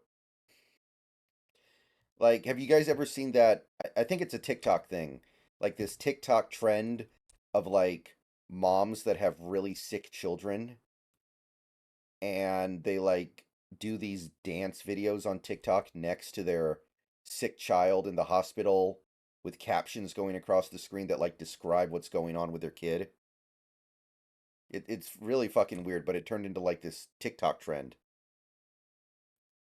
That is very despicable, and it sounds really close to Munchausen by proxy. To be clear, they're not dancing because they're happy their child is sick. It's just a way to get attention and be like, here's what's going on in my life.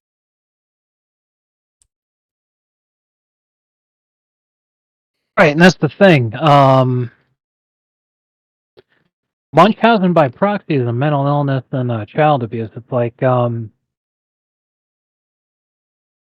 what it is you exploit the child, whether you're either making up bullshit or if you're actually trying to intentionally keep them sick, or if they're just sick, you parade them around for attention. Yeah. Basically, is you're like, oh, look at my sick kid. That's like the fucking textbook definition of child by proxy, which is considered a very severe mental illness and used to be caused to have custody revoked.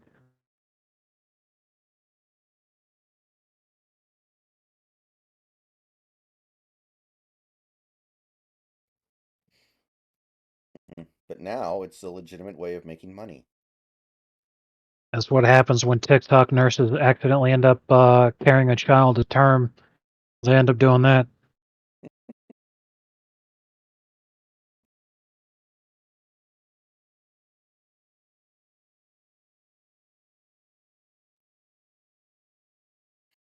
Interracial couples are the biggest offenders. They basically brand every aspect of their life. I never noticed any kind of a race thing when it came to family vloggers on YouTube, but I don't watch that many of them.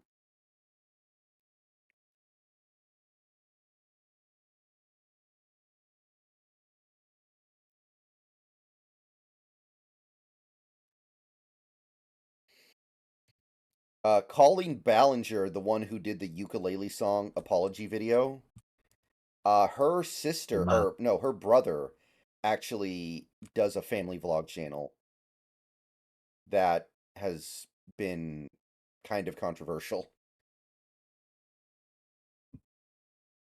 I've seen a couple videos from them, the Ballinger family. Interracial couples are basically a YouTube meme now. Interesting. well, interracial how? Because depending on My who's white what, my white husband tries faux for the first time. Oh, okay, stuff like that. yeah, yeah, that makes sense. That that's more along the lines of like, because can tell with what you described. Asian women who have white boyfriends or husbands literally treat them like a trophy among other Asians. They're like, look at me, I landed me a white man. It's kind of bizarre, but a lot of white guys actually do the exact same with Asian ladies. So whatever, as long as everyone's happy, I guess.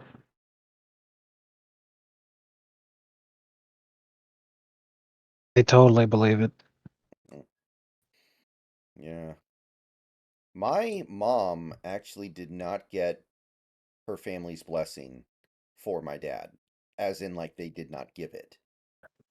That does make sense because like it's a relatively new phenomenon among younger ladies. Back in the day, I mean, like your parents aren't exactly fucking insanely old, but like they're old enough, is what I mean. Right. It's a very different story.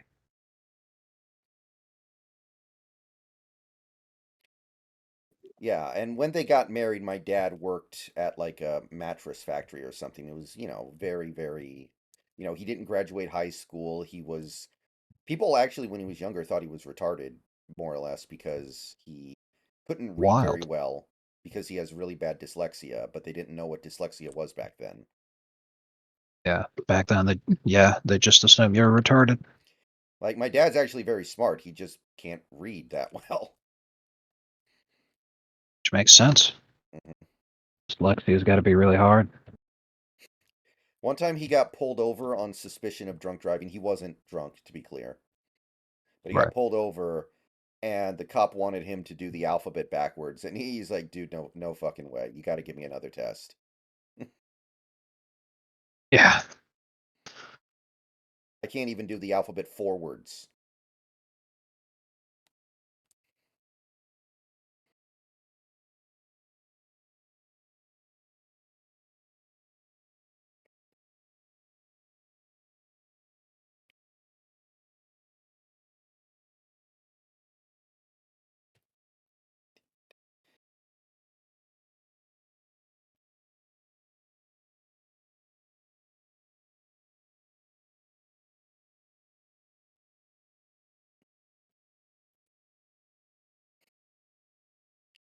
One thing I've noticed my parents doing a lot lately that they didn't do for a long time is like reconnecting with their old friends from like when they were much younger, like reconnecting with some of the guys that they worked with, they would hang out with, and they kind of fall apart. At a certain point, you've got a wife, you got a kid, you've got kids. You're not going to hang out with your friends at a certain point, right?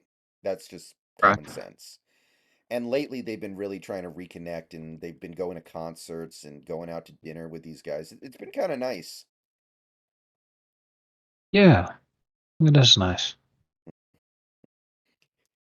Maybe they're just feeling like, everyone's getting old, and you're not going to be able to do it for that much longer.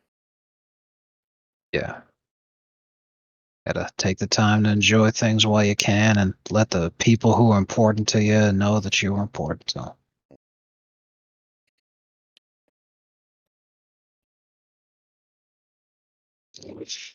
Fuck's sake. Yeah.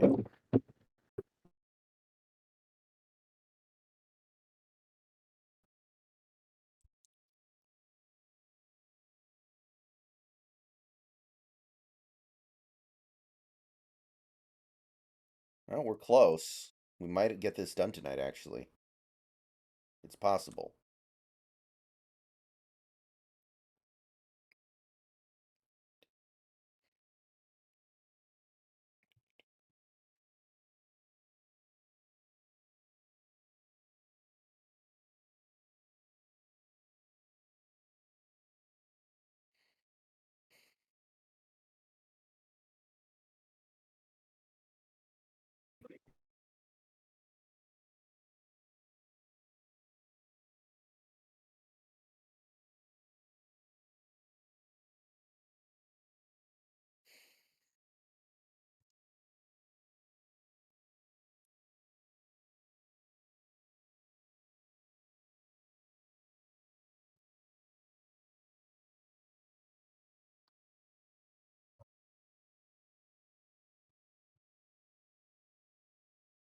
You're on the wrong side of history, Spider-Man.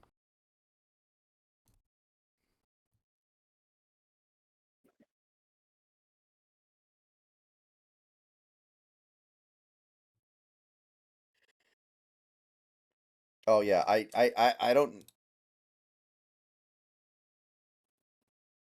don't know if you've seen this yet, but this is another webcomic series that you might find some enjoyment in. I don't know if you've seen this one before.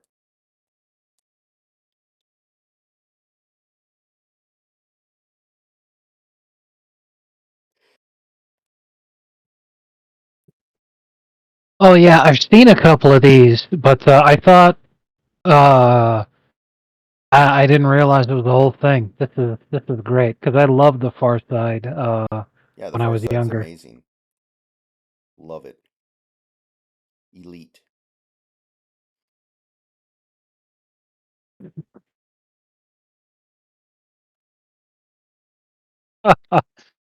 Oh man, I'm just as this is a Martian as great, you are. this is a great line right here.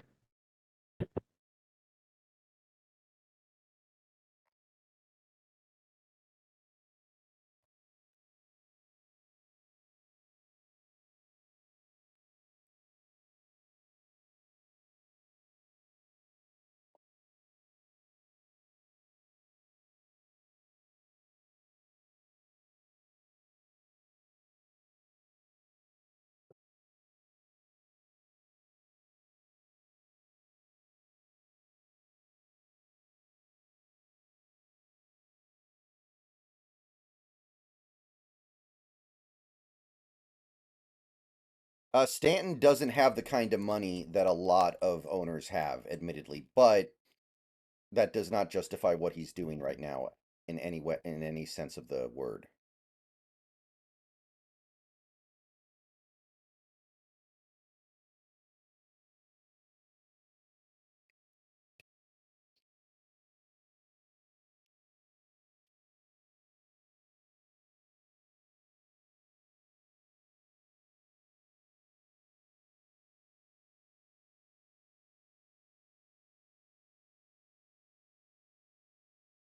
And if you don't have a ton of money, you could always sell the team. Yeah, exactly.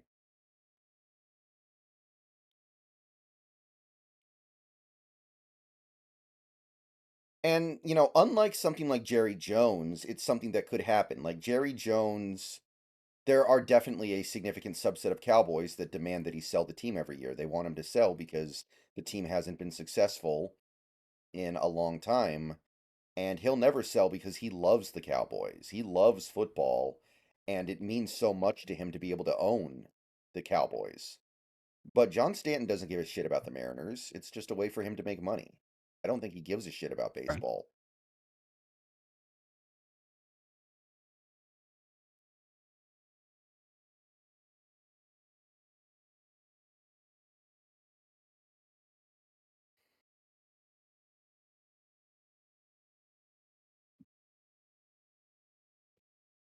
Like Jerry Jones definitely cares. He just cares maybe a little too much.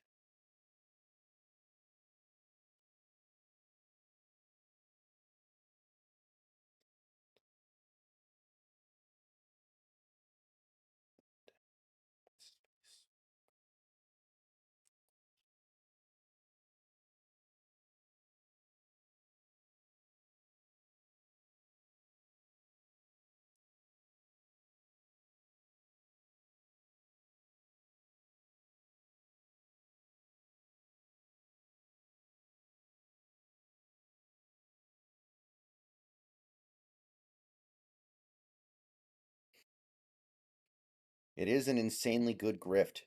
Buy a sports team, make them so bad nobody wants to pay to see them, claim that the fan interest isn't there, move the team to a bigger city, profit. Just, Or move them to just a Oklahoma shame that it's. City and never make money Yeah. again for some reason.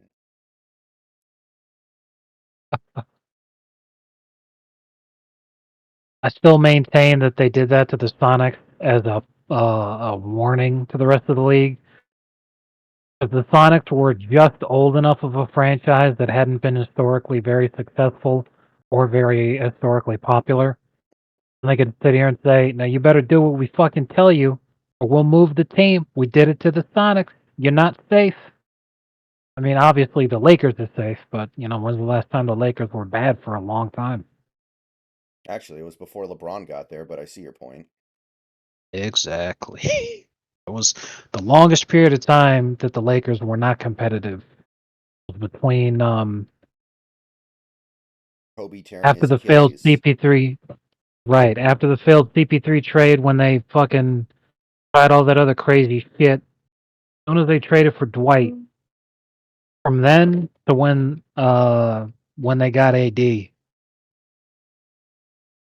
that whole time period was just. But that's when Mitch was trying to rebuild classically instead of just being like, okay, here, let me just sign a superstar because we're the Lakers and that's what we do. He actually tried to build through the draft, and I give him credit because he made excellent fucking choices. All those guys that he drafted went on to go crazy for other teams, but they didn't go crazy for the Lakers because they had to trade all those fucking guys in order to bring LeBron over and get LeBron the help that he wanted. But right about now, that'd be an amazing fucking team. D'Angelo Russell, Brandon Ingram, Julius Randle. Even Lonzo Ball was good. Yeah, He wouldn't be good right now because he can't play basketball, but right. Sure would be neat.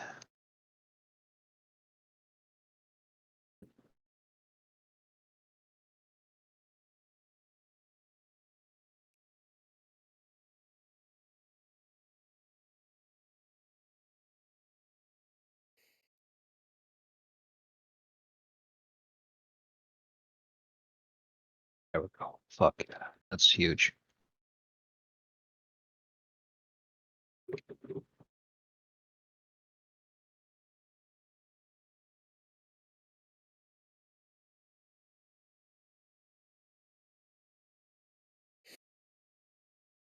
actually, now that I think about it, Kobe tore his Achilles and came back after 8 months, right? That's what happened? Um, how long did Kobe take to recover from his Achilles? Um,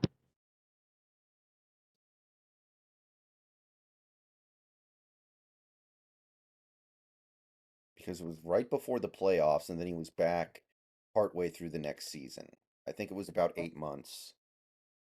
Man, that really highlights how April, fucking dumb Aaron yeah, Rodgers is.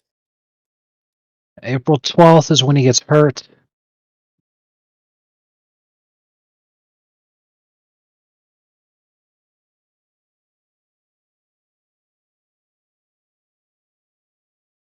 And he comes back December 8th. Yeah, 8 months. 20 days between April 12th and December. 240 days.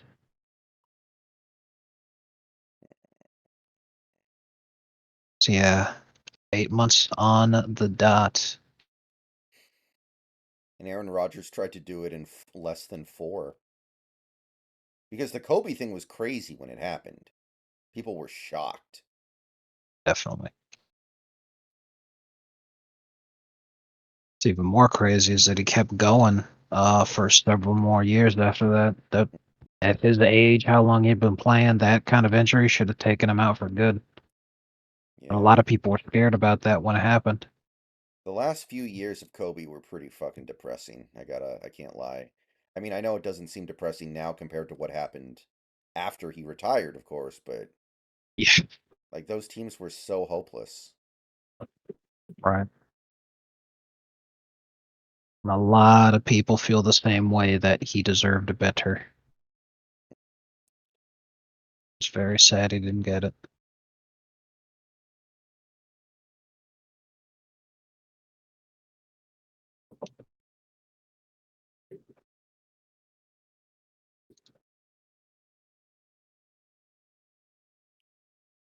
Well, as long as the Texans win this Sunday, I think the Aaron Rodgers stuff can be put to bed and he can actually have a real off season and we'll see what's up.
Mm.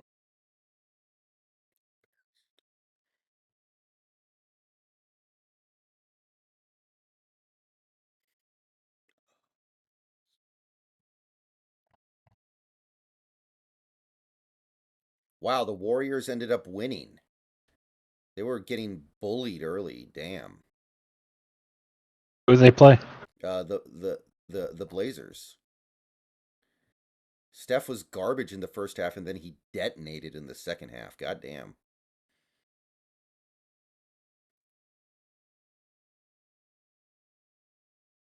Miami won. They beat the Raptors. Woo! Charlie Victor screech. Woo!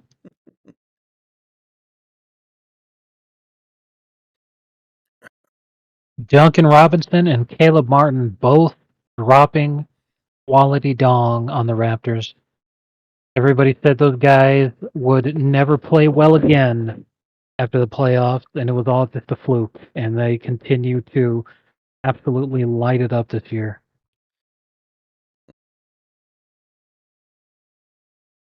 Bam and Hero are both hurt. It's as good to see them stepping up like this. Is Jimmy still hurt? No, Jimmy's playing, but somewhat limited minutes. Not huge. But Bam this year, he's been playing like fucking KG. Like seriously, he's out there, he's doing everything, which is really nice to see. Like after we didn't get Lillard, we really needed somebody to step up. And it seemed like a long shot that Bam would just become an offensive powerhouse, but he did. Like super glad on that one, man.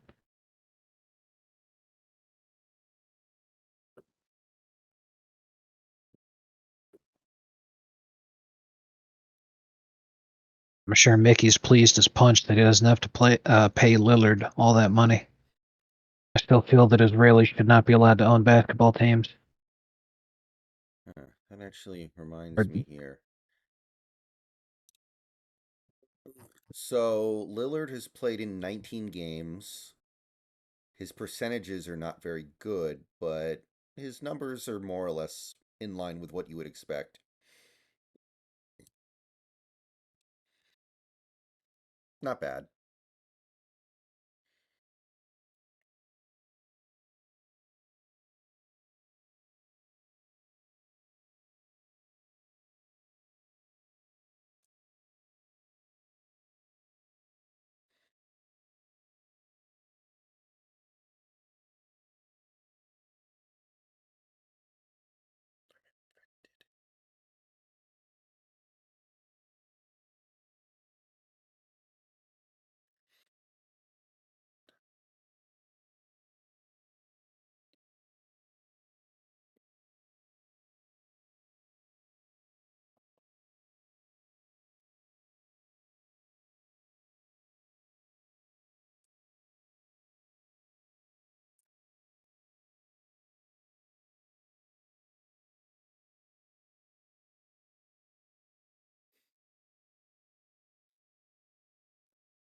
So close.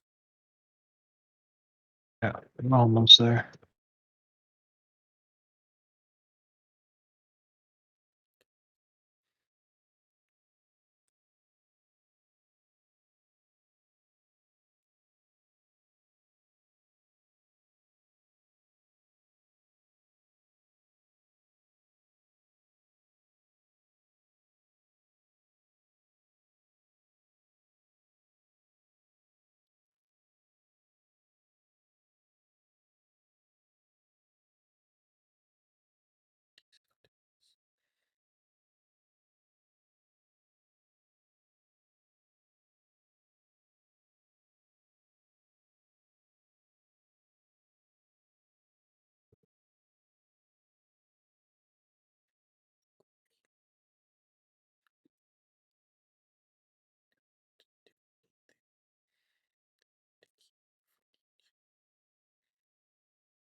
The reality is, all of these hyper rich people are pretty weird. So if it's Bezos who ends up buying our sports teams, I don't care. I know some people are going to be like, "Oh, he uses like child slave labor, blah." It's like I don't care. Well, at least then we know we have an inexhaustible source of future talent for the team. You know, finally we have a good, reliable farm.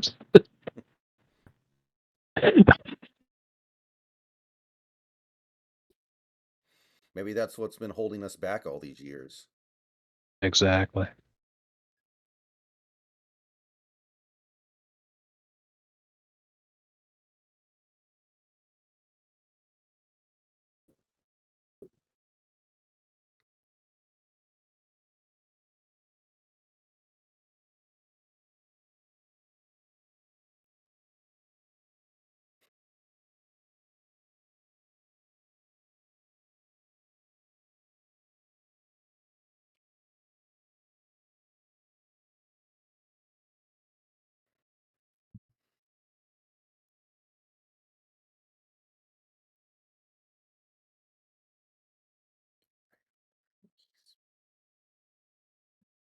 You remember that one time NBA players were going on strike because of the happening in Wisconsin? Yeah, I remember that. That the protests over that led to Kyle doing what he did. Yeah. And LeBron made a huge stink about, the racial justice and political awareness and all this kind of shit. But all he did during the days when they were supposed to be playing games, but they were on strike and refused to play, he just fucking hopped on Madden and was just playing video games the entire time. I remember That that. was hilarious. Everyone's like, LeBron just wanted a vacation and he got it. Just fucking wild, dude. Makes me think of that story Santi told one times about like at his high school, some students were arranging some kind of walkout in protest for racial justice, and like every kid joined just because they wanted to leave school early. Exactly. Like none of them actually cared; they just wanted to leave. Hysterical.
All right, the checklist.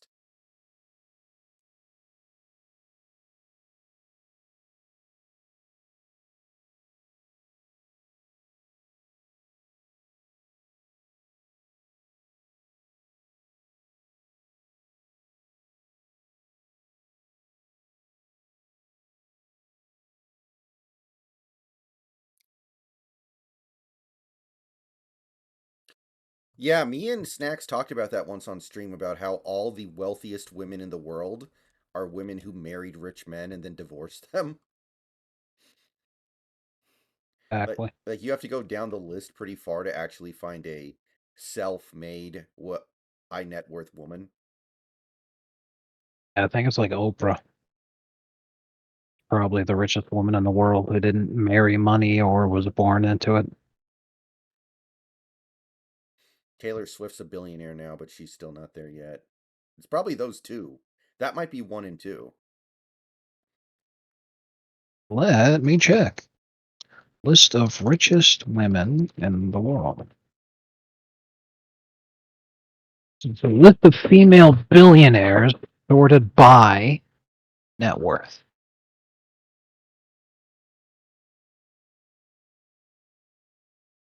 Richest woman in the world is the heiress to the L'Oreal uh,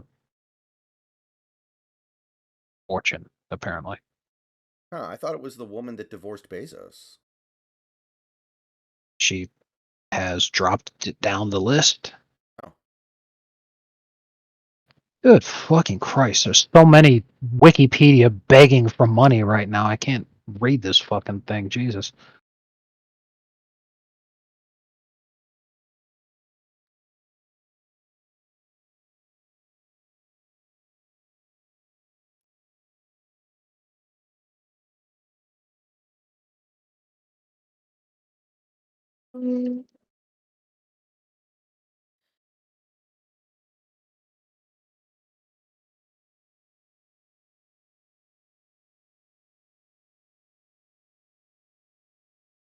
They're showing the top 10, and yeah, they're all heiresses and everything, so fucking Oprah's not even. What is Oprah's net worth? Wow.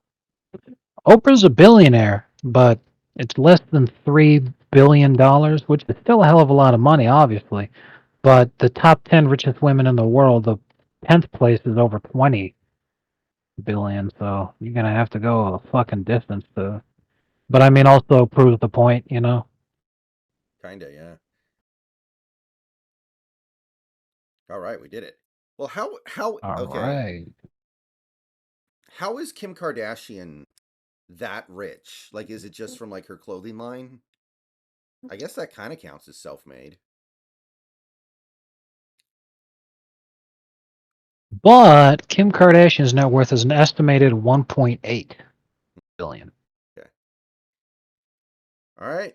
So that's the gnome fountain. So the two left, and again, I know we've done these before for sure, but it's not marked, are the Mars rover and the mini golf course. So we can do those tomorrow after the stream if there's time, maybe. All I'm right. gonna check real quick. Thank you, everybody, for coming out tonight. Fucking I will see you guys tomorrow or later today.